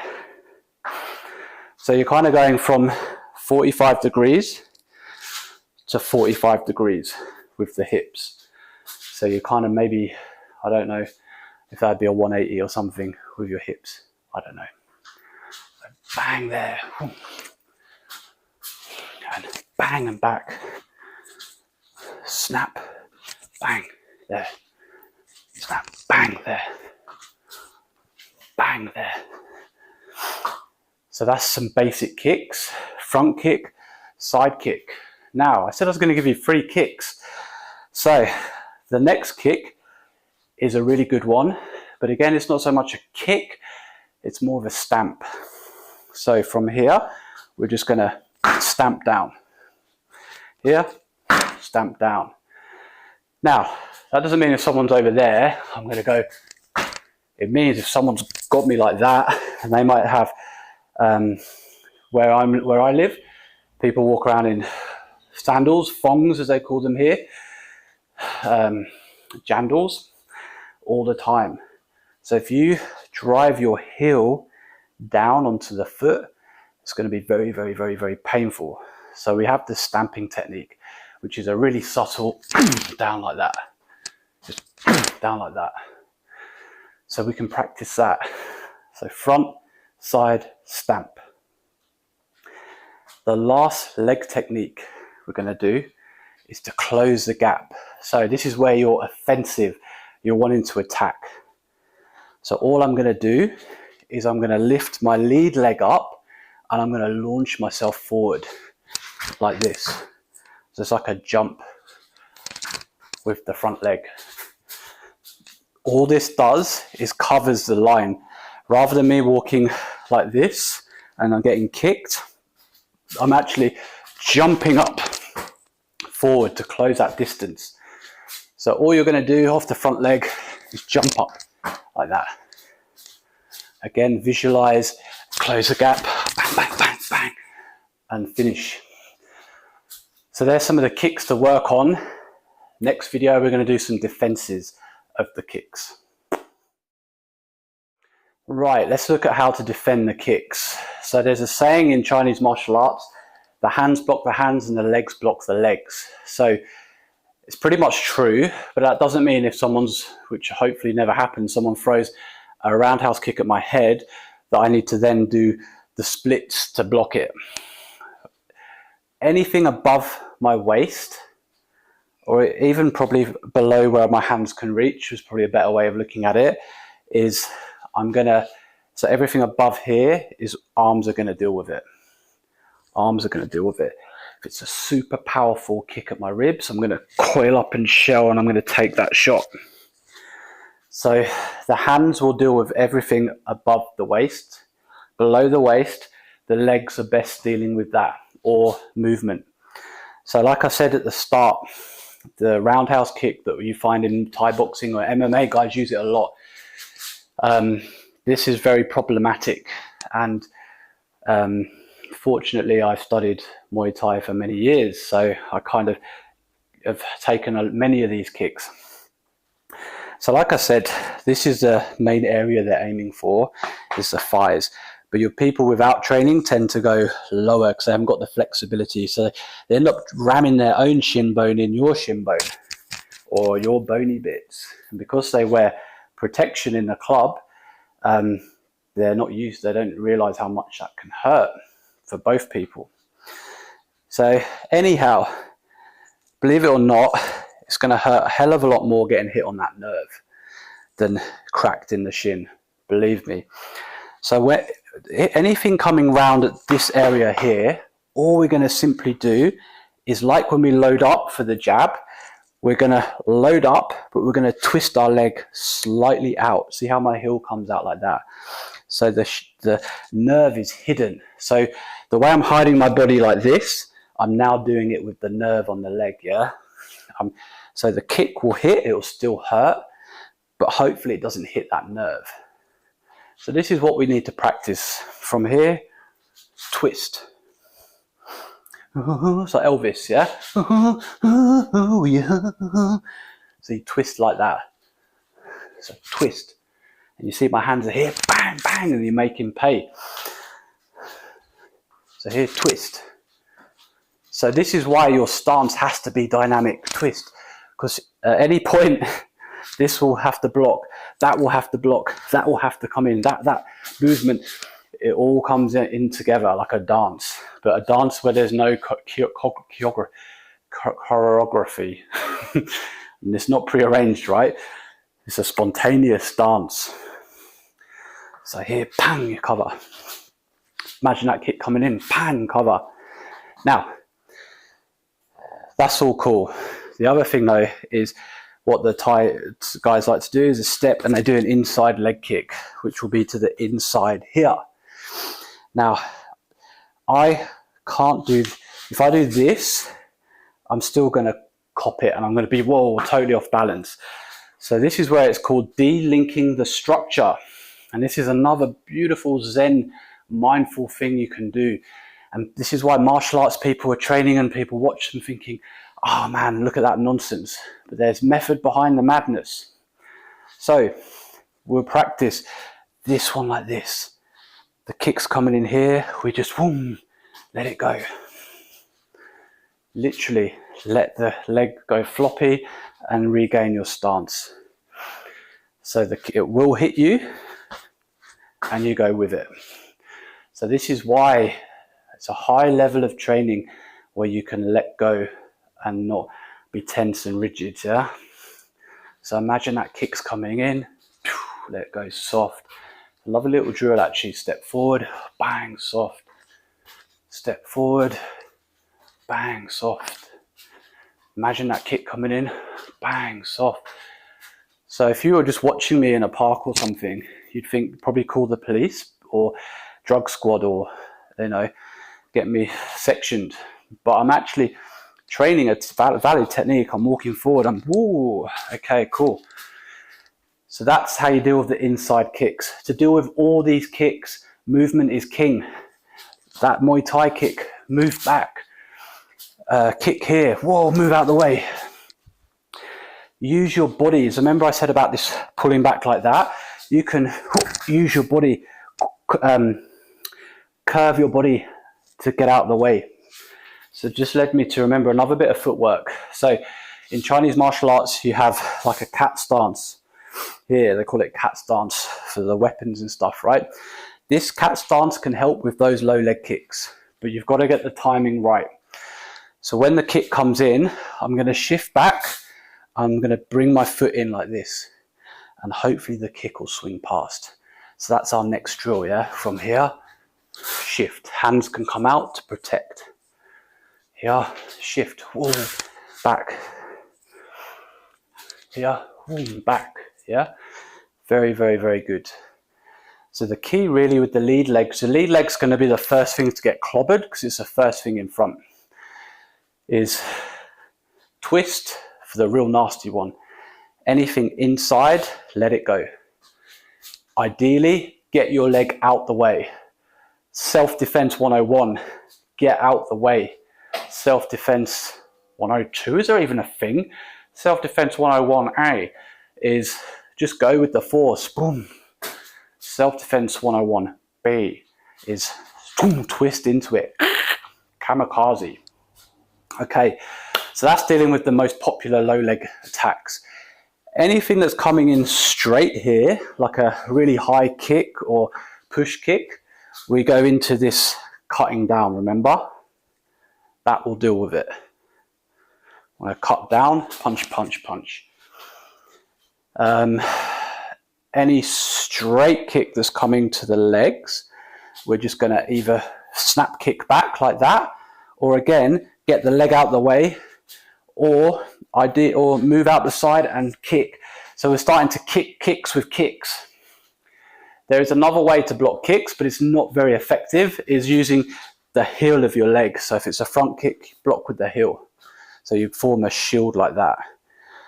So you're using that same twist, but you're putting that up as a shield, but it's not too effective. Anything on this back leg, it's harder for them to get. But the same thing applies. If they're really sneaky and they manage to come through with the leg Muay Thai leg kick, you just twist out like that, yeah?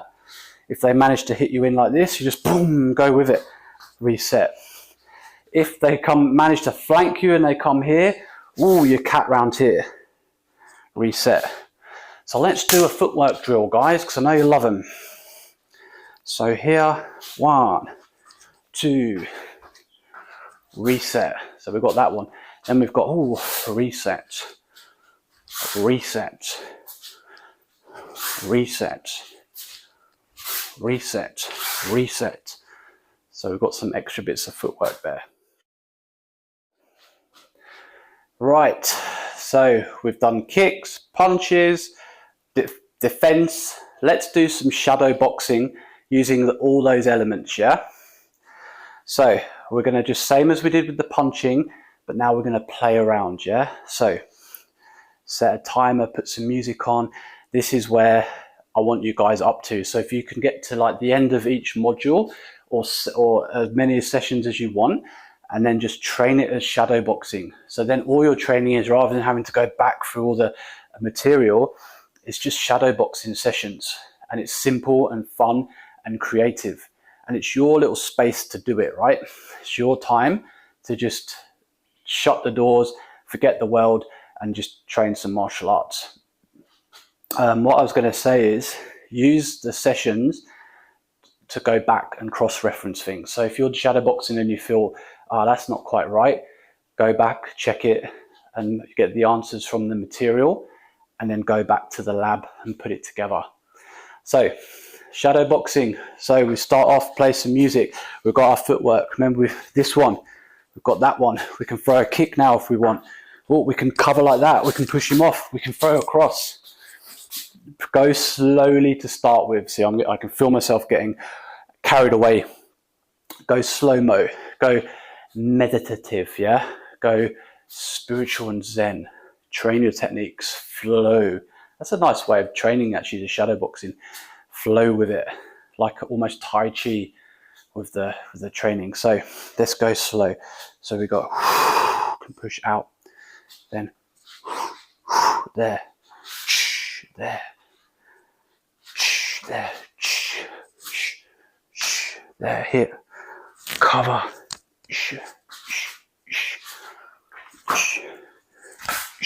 So we've got those techniques. Whoa.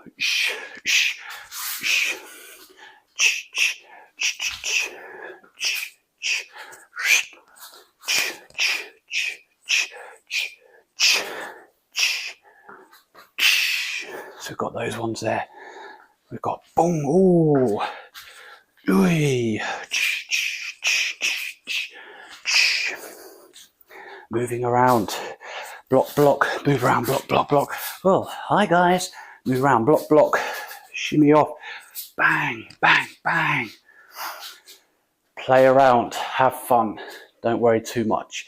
But yeah, try and do that a few minutes, music on, visualization, blocks, ducking down, moving back, leg defenses, cover, cover, screw punch, cross, put it all together. And this is where we start to get into the fun stuff. Right, now we're going to get into the really nasty techniques. So these ones tend to be, pretty mean. So we're going to practice the knees, elbows, headbutts. Headbutting. Be super careful because the brain is just rattling in the head. So we don't want to train this too much or hit anything hard or heavy. But it's important to know how to defend a headbutt and how to issue a headbutt. Now, with your head, there's obviously harder than hard bits, but the main hard bit is this front bit here. You're probably near the frontal lobe. This is the bit that also we want to protect because I think it, deals with emotions and all these important things. So we don't end up like damaging that and then becoming some, I'm not even going to use the words, but we've got this here, yeah. If a common attack is someone to grab and drive the headbutt in, the best way to block a headbutt, apart from running away and being in another place or having a fist in the way, is to just sink your head straight down. So the hard bit of your head makes contact with their head. You're still going to have a huge bump, but it's better than having your nose damaged. Yeah, I've been head butted. It's not very nice. So you want to lower that down and take the shot there, right? If we're going to issue the headbutt, we need to drive that same spot, the hard bit. You can test it yourself, but don't be too rough. Just where it doesn't hurt, yeah? That's the bit that you're going to be hitting with. So, because we don't need pads or anything like that, but we do need to look after ourselves, we're just going to get our hand and we're just going to gently practice that feeling there. So we're going to practice that there. Breathe out when you headbutt. So you get used to that. Use that stance, that ballistic hitting, but be gentle, yeah? If you've got a pillow or something, probably better using that, right? But we're gonna hit like that. So headbutt's a good tool, especially if you're in close and you wanna hit and set up for shots, yeah? Better defensively because again, like kicking with the shins, it's bone on bone. You don't really wanna be using it, especially if you hit teeth and stuff like that. So headbutt, avoid it for your own safety, even though it looks brutal, but there's always a time you might need to use it, right? Another use of the headbutt is if you are very close in and you have the opponent's head and you're driving your skull into their skull. That's another horrible technique. On the nose is also effective if you get your head on their nose and you can pull their head and push your head onto the nose. Horrible. Moving on. Now we're going to work on the elbows. These are devastating. First elbow is like the jab, we coil in, and we're just going to send it out. So kind of like the hook, but bang, you're going to drive it from the hip and hit there. So that's elbow 1, yeah? Coil, just like a hook, but there and back. So again, you have the triangle shape on the hand, yeah? Very important. It's this triangular shape. So coil, there and back. Coil, back. Now we're going to do the other side, same as the right hook. When you come in tight like this, it's not a long range shot. Elbows are very close in as well because it's an intimate range. That's why we use them, because we're under threat. We're in a real dangerous situation. So from here, load up, twist, elbow. Again, the triangle, yeah? There, short and sharp. There, target area, jaw. These will hurt anywhere you hit, really. And we're trying to get the point of the elbow into the target. So like you have the point of the knuckle there, you're having the point of the elbow into the target. So you can practice with your hands, hitting with that point into the hands, and you can feel it. It's horrible. So twist, there, twist, there. So they're your kind of side elbows, right?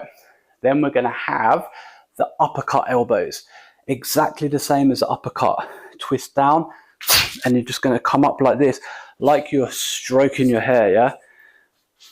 And the elbow comes up, so it's twist down, up, bang, there. There.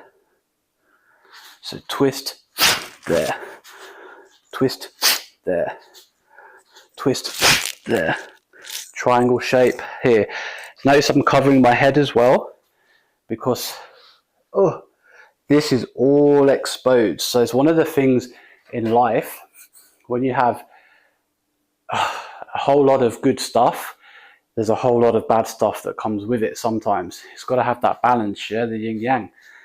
So even though this is absolutely horrendous, if it hits somebody, I'm also leaving myself really exposed. So I have 2 options, and you have 2 options. You can hit and stop it lower down for a body shot, keeping your body safe, but you're going to take away a lot of the devastation of the elbow. Or you time it right and you hit and you get straight back down to baseline as soon as you can. They're your 2 choices when throwing the elbow. Choice number 3, don't elbow. So you notice how all these really deadly techniques actually have really bad, dire consequences if someone can capitalize on that. So you've always got to be aware of the limitations of whatever you do and how they can affect you. So again, we've got the twist, left elbow, twist, right elbow, uppercut elbow, yeah? Uppercut elbow. And that's a drill you can train right now, yeah? Just train, just go 1, 2, 3, 4, step back, 1, 2, 3, 4, sidewards, 1, 2, 3, 4, that way, 1, 2, 3, 4. So you can use that with each other. The last elbow, and this one is horrible, is this downward cutting elbow. So the elbow actually comes down and just slices right down the face. So again, you're going to coil, but you're going to come up like this, like it's swimming. You know, when you do that, don't know what, if not breaststroke is it, but could be when you do that breaststroke or that swimming. You can tell I'm not a swimmer. It comes up and I'm going to sink down. 1. So it comes up, so I twist. You remember how you block that tie kick? Down like this.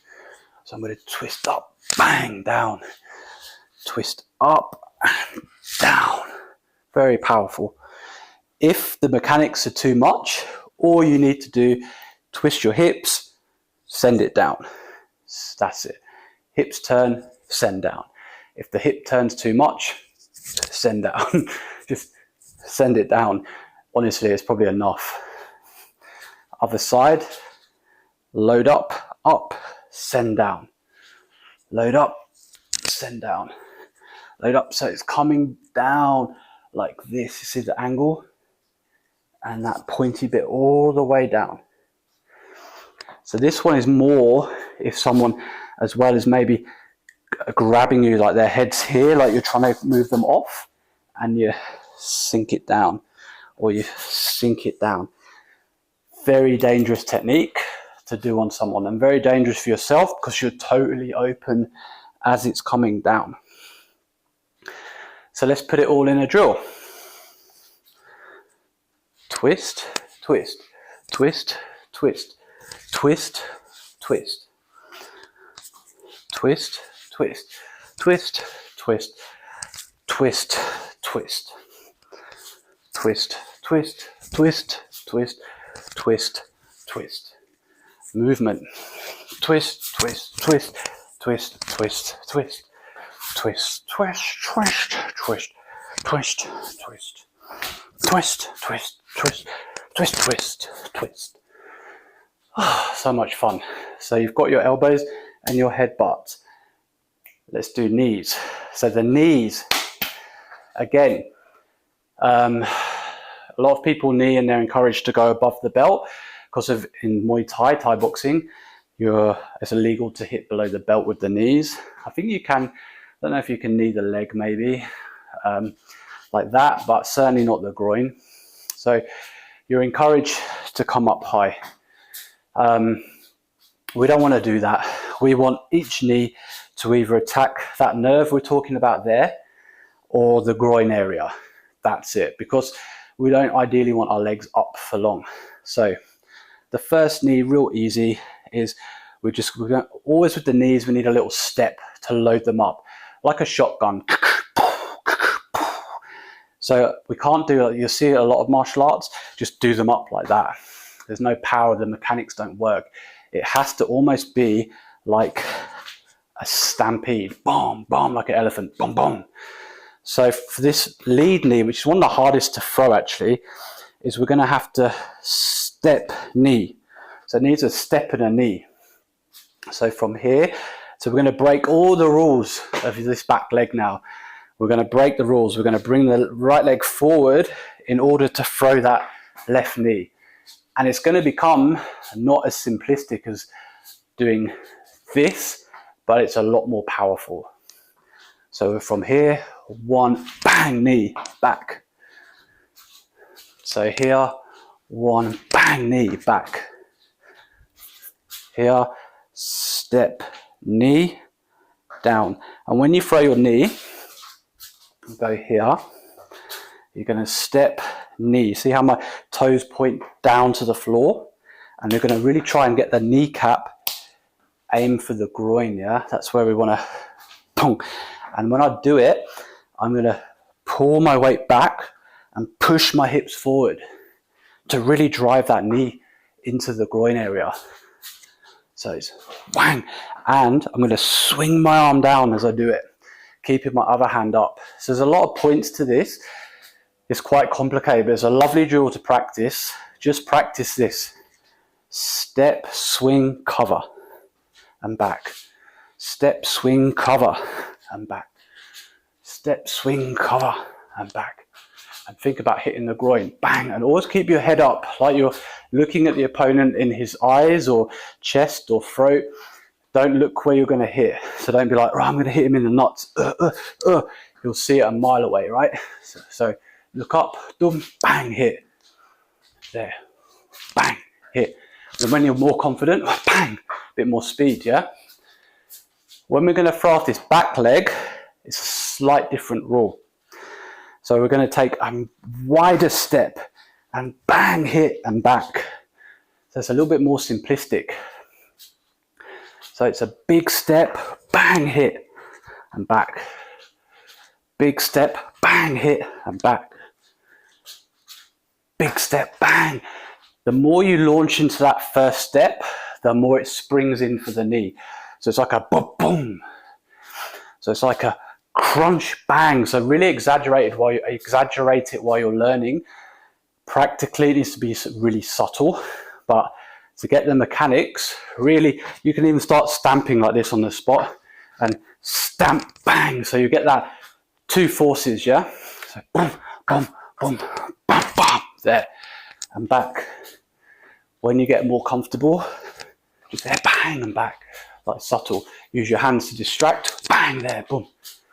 Now, as you can tell, there's a lot that goes into the knees to get them that powerful, and there's a lot of points during the knee where you're vulnerable.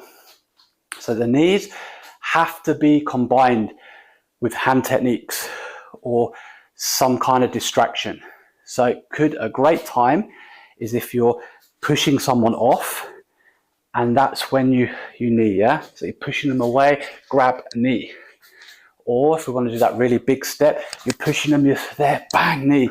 There needs to be activity going on up here to sneak these low ones in. If you're real close, like you're pretty much hugging, it's going to be hard to do the knees. But if you can give yourself enough space, you can do miniature versions of the steps. So for here, let's say the guy is here, right? I've got just enough space to do a tiny step and swing that knee. There, right? If he's a little bit further, see how close I am here? If he pushes his hips out, for example, and he's here, I might be able to knee like that. So it can work close quarter, but it's more a brother-sister technique. It usually it's a byproduct of hand techniques. It's a sister technique to whatever's going on up here, then the knee. Or kick, distraction, knee, elbow, elbow, elbow. So you can put it all together like that. Right, so we've got quite a big toolbox to work on now. As I always like to say, let's put it into some shadow boxing. I'm going to go super slow to give you guys an idea of how we can all put it together. Now, this is difficult as well if you find it hard visualizing an opponent. So shadow boxers usually usually visualize that someone's attacking you and you're countering. So look, this isn't for everyone. So if that isn't for you, find another way to train the techniques. So like I said, the body will teach you. So one nice way I like to do it is, rather than thinking like, I've got to block a punch and then I've got to counter with a kick, line, I'll think, what goes with what? For example, I coil, I hit.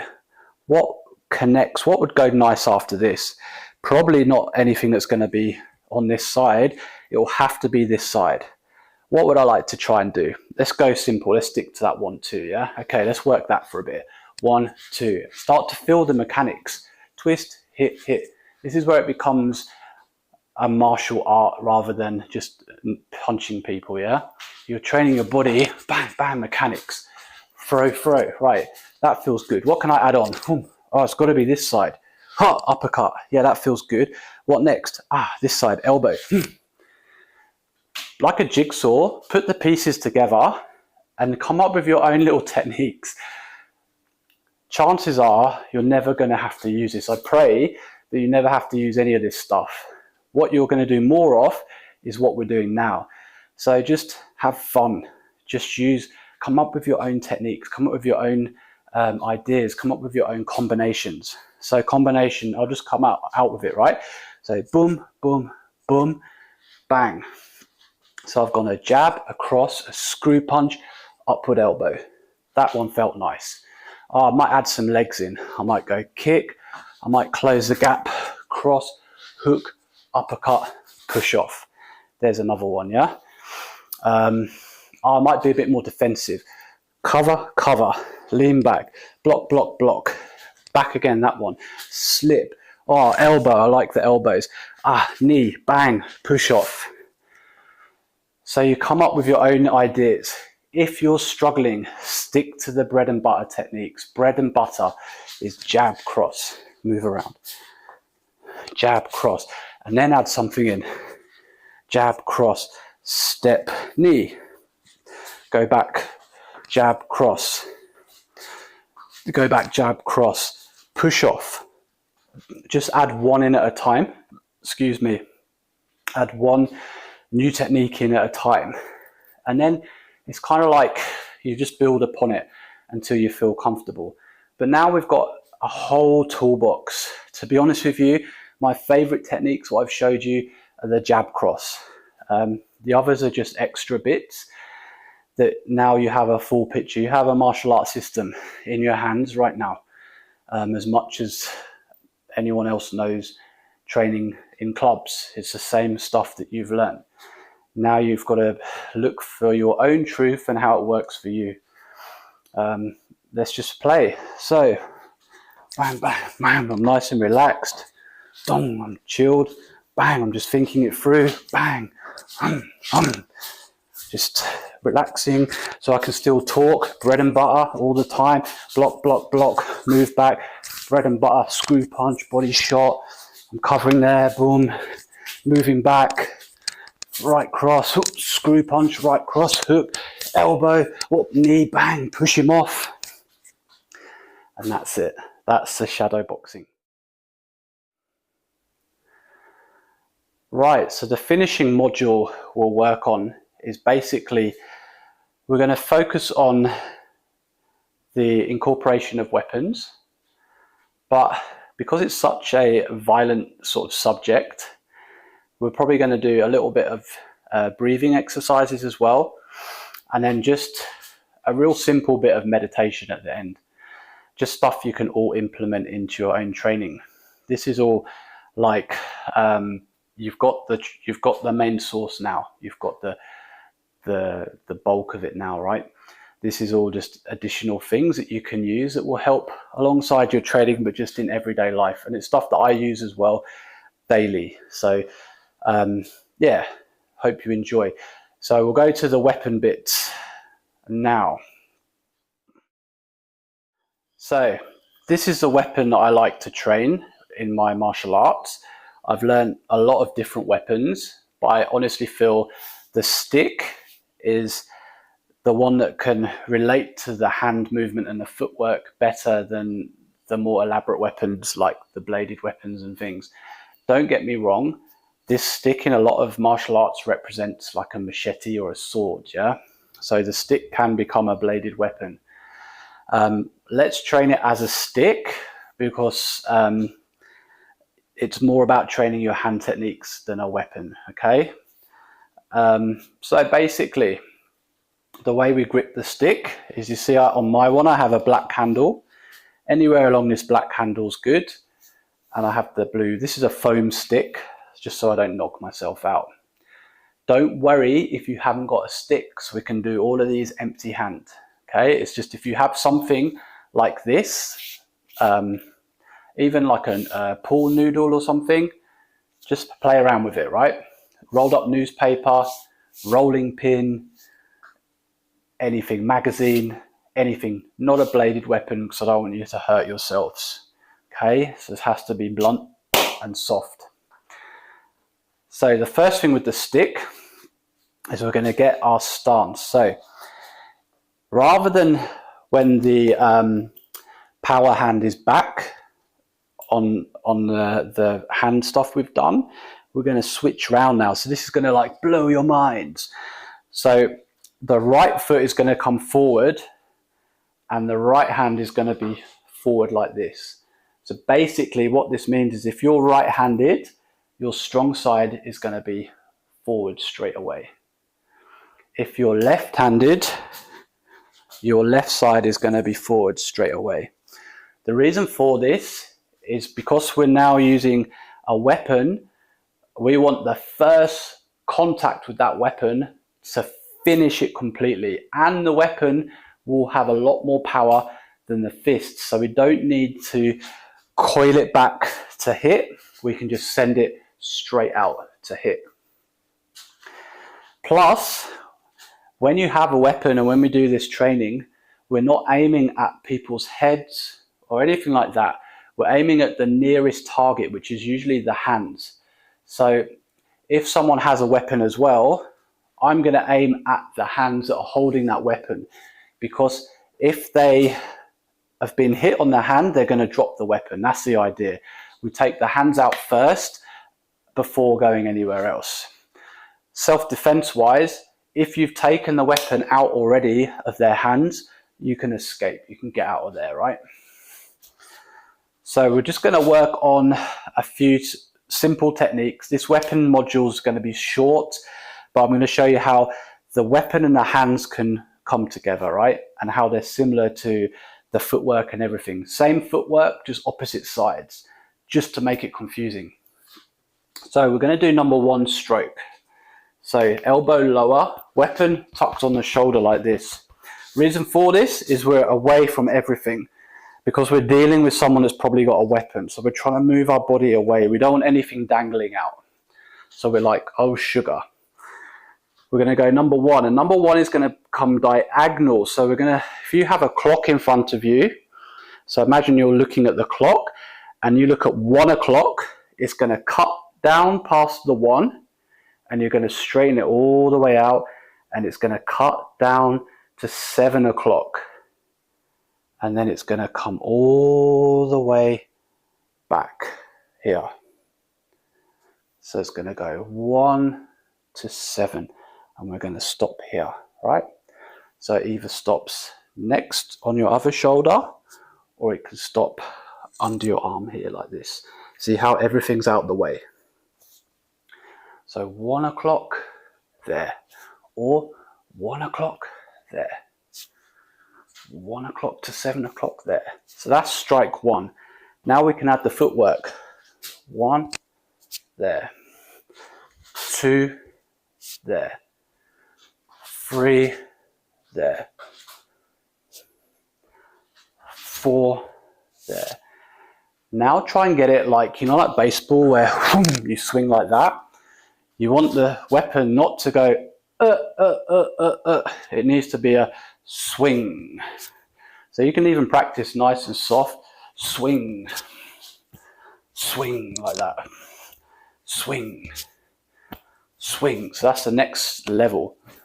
Level's the wrong word. It's the next way of training it. Always make sure this is down, hinge, swing, up. That's strike 1.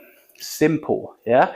And in reality, it's about timing. So someone might have a weapon and you're moving backwards and forwards. You're always moving and you're just waiting. As soon as they do anything, bang, you take the hand out, yeah? So again, like shadow boxing, we're going to imagine the guy's got a weapon and boom, you've hit it. And back. He's got a weapon, bang, you hit it. And back. You're going to use the whole length of that stick, because if you can catch his hand and he's far away from you, it's a lot better. Now we're going to do strike 2. So from here, this one is going to bang this way. So you're going to cut down, so you're going to go 11 o'clock down to 5 o'clock, swing it up back into that position, yeah? There, back. There, back. There, back. Swing up, back. There. And again, really try and get that swing. Maximum power with this, because you want to stop it straight away, yeah? So again, with the footwork, yeah? Forward,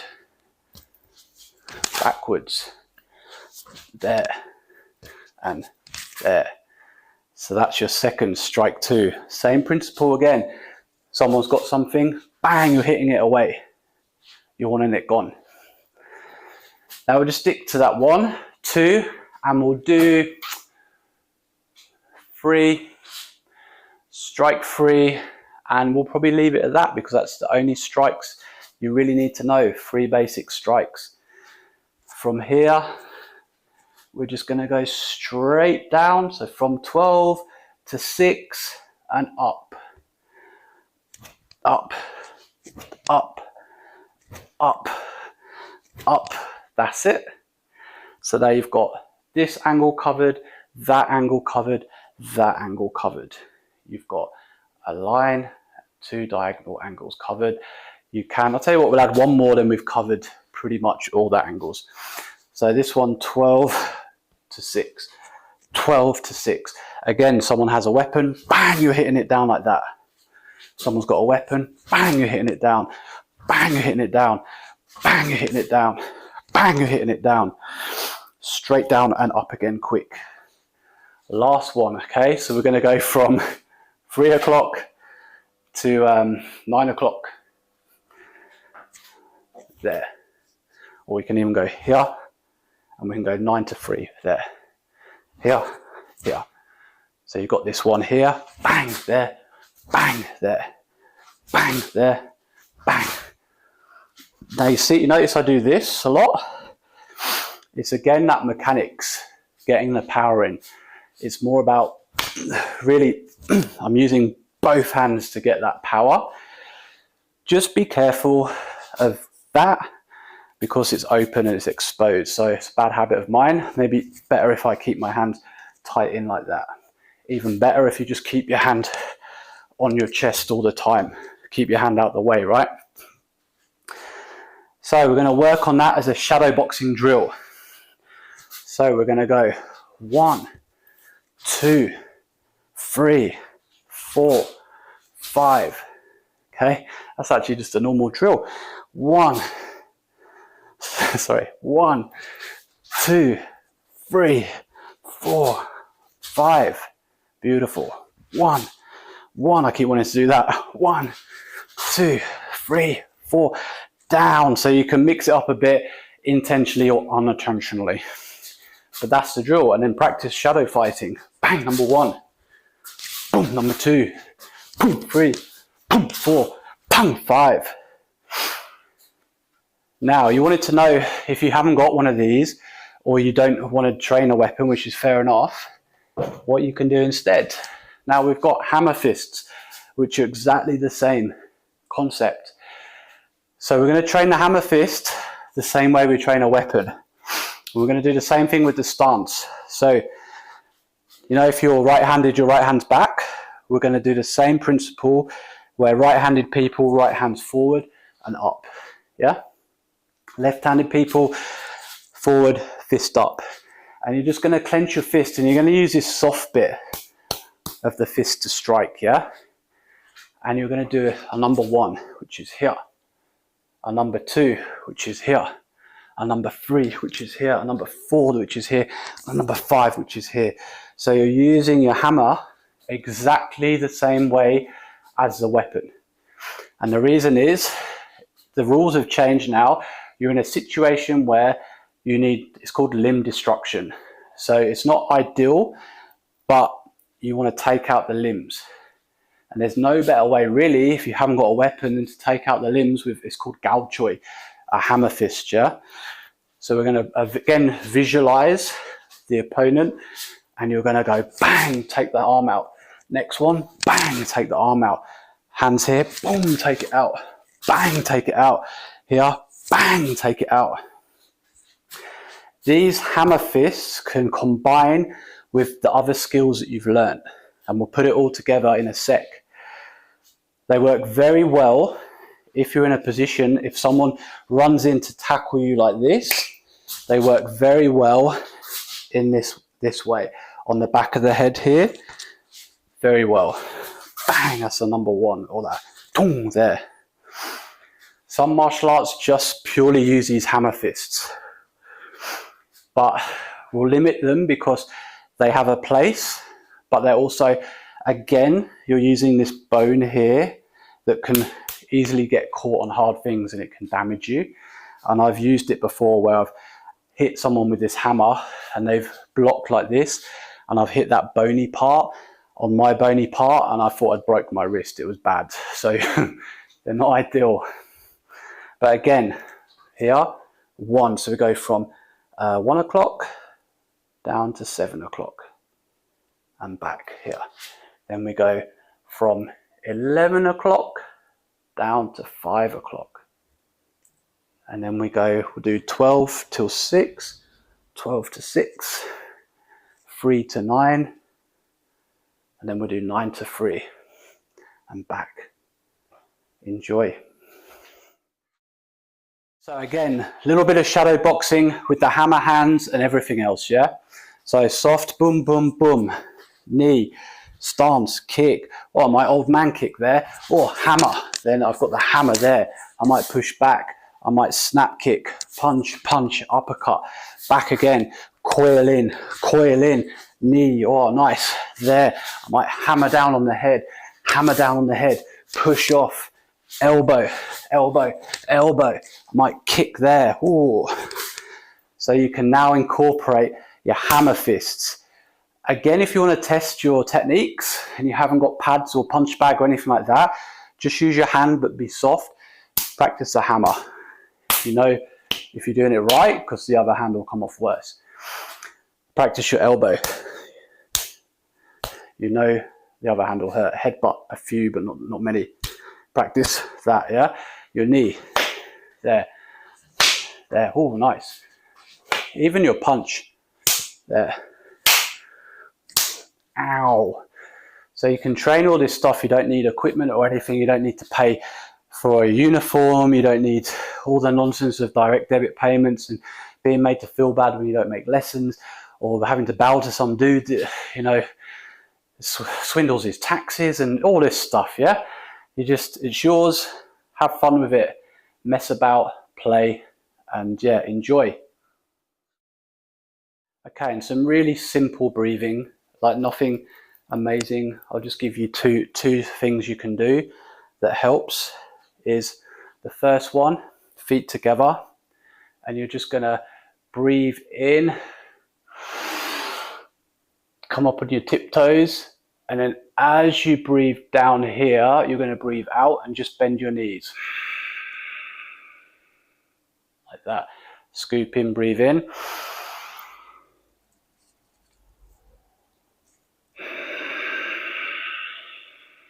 So all I'm doing is I'm breathing, like I'm imagining a bowl of energy. So I breathe it into my stomach, through my nose, look up, stretch and reach up, and then as I come down, big circle, I stretch my chest out, and I just breathe out my mouth, and I just put my heels on the floor, bend my knees, and I let my knees sink down there, and I come up.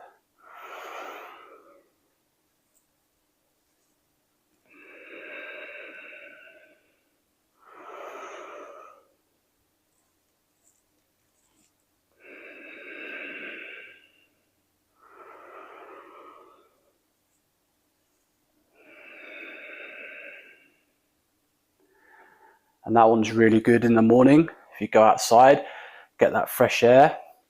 The other one that I like to do is I just swing like this. So I let my hands go floppy. And the idea is this backhand is kind of hitting here on your body, tapping your back like that. And you're just twisting your hips, and you're not actually making your hands move. Your waist is just, eventually it's your waist just moving your hands around like that. Oh, there, there. And you can breathe with it. So breathe in,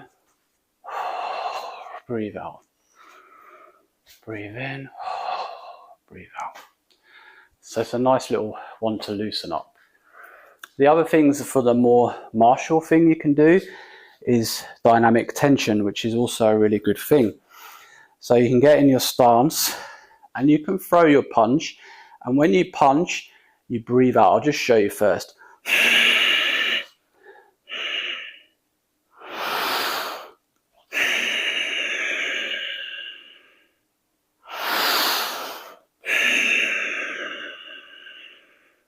So what I'm doing is I'm just using my nose now, not my mouth.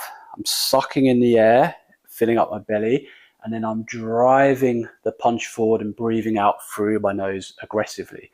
So this is, and I'm squeezing every muscle in my arm so it's like dynamic tension, yeah? So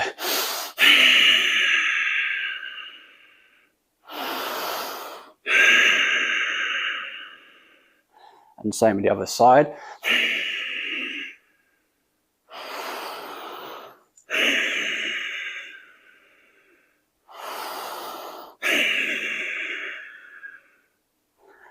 that's a nice little one as well. And finally, the creme de la creme, the thing I try to practice daily, is my mindful meditation. So there's lots of ways to do it. I've been meditating since I was 13 years old, mainly transcendental meditation. But I actually find mindful meditation helps a lot more with my anxiety and also concentration. I find a lot of the other meditations tend to either stimulate my mind or, I don't know, make me act more reckless and impulsive, while the mindful meditation helps to streamline my thoughts and just give me more focus. So it's really easy. I just thought I'd add it in because there's so many people charging so much money for decent meditation that it's just something that you can do without much training or practice. There's resources online that teach the same technique I'm showing you now. So yeah, there's no secret behind it. It's just benefits me a lot. And feel free to research and look at your own meditation ideas as well, right? So ideally, like a chair is better. I'm on a weight bench because I haven't got a chair handy right now. But just upright on a normal chair. Comfort is key. Good posture is important just for breathing. Hands, however you feel comfortable. I like to just have my hands like that. For this practice, I'll just have my hands on my knees. And all you're going to do is, the key is to concentrate on the breathing in the nose. And that is almost your anchor to reach that sort of calm state. Just letting you know before I begin, and I'm only going to do a quick little clip. It's something that you can practice at home if you want, is the key is to actually trying not to think about anything. So the key is actually nothing. So it's almost reaching a point of no thought, nothingness, which seems very difficult. You use your breathing to almost block out the mind from thinking of all these other things or these other thoughts, and just use your breathing to get you to a point where eventually you forget about the breathing. Hopefully you're still breathing, but that's blocked out, and there's literally moments where it's nothing. It's hard to describe because it's almost a blissful experience, but it's not overly blissful like transcendental meditation, where it becomes almost an addiction to get that blissful feeling. It's more just you're in it and it's cool, it's groovy, dude. So I'll take you through it. So you literally just get comfortable, however that is, whatever way you want to sit, back kind of straight. If you hunch, you hunch, whatever's comfortable. And you're just going to breathe slowly in through your nose and out through your nose, keeping your mouth closed. If you need to open your mouth, it's all good. And you're just going to do that for a while, and you're going to focus on your breathing and just keep your breath going. Don't worry about external sounds, music. Don't even worry about thoughts in your head or being unable to relax. Don't even worry about opening your eyes to check the time or any distractions. Just go back to the breathing. Just focus on that breathing, and that will be the anchor that will get you into the meditation. You don't need any music. You don't need anything, just your breath. Just remember, this is your time to relax and just to focus on nothing but breathing. And then you keep breathing and breathing. Now, because I'm going to do not a proper sit through meditation session with you, I'm just going to give you the tools to do it. Is once you get relaxed, you just block everything out of your head. And even if it's just the breathing that you're concentrating on, that's amazing. So just concentrate on the breath, and the key is, and you will get thoughts come up, just try to go back to the breath and focus on the breathing in and out. And eventually, after, if you can do 10 minutes a day consistently, it will be really beneficial. If you can do twice a day, which is, I don't do that, but I've been told that's a lot more beneficial, because you're, even if it's 5 minutes in the morning and 5 minutes in the evening, because you're giving the mind time to constantly get back to that place, that's beneficial. But just take it slowly, do whatever you can fit in. If you can't meditate, just use that same theory about breathing and just focus on whatever you're doing, like the videos, the training we've been doing. Focus on the punches, the movement, have that breath going, that mindfulness alongside it. Everything in life is an opportunity to train that mindfulness and to have a break from the chattering that goes on in our minds that can be overwhelming. Look, we're all human and we're all going to struggle, and no one's perfect, but these are just the things I have used and the things that I have taught people that has benefited them and benefited myself. Anyway, I hope you really enjoyed the course. Just train as much as you can and just make it your own, and go back to the resources that you've got to practice. Thank you very much and good luck.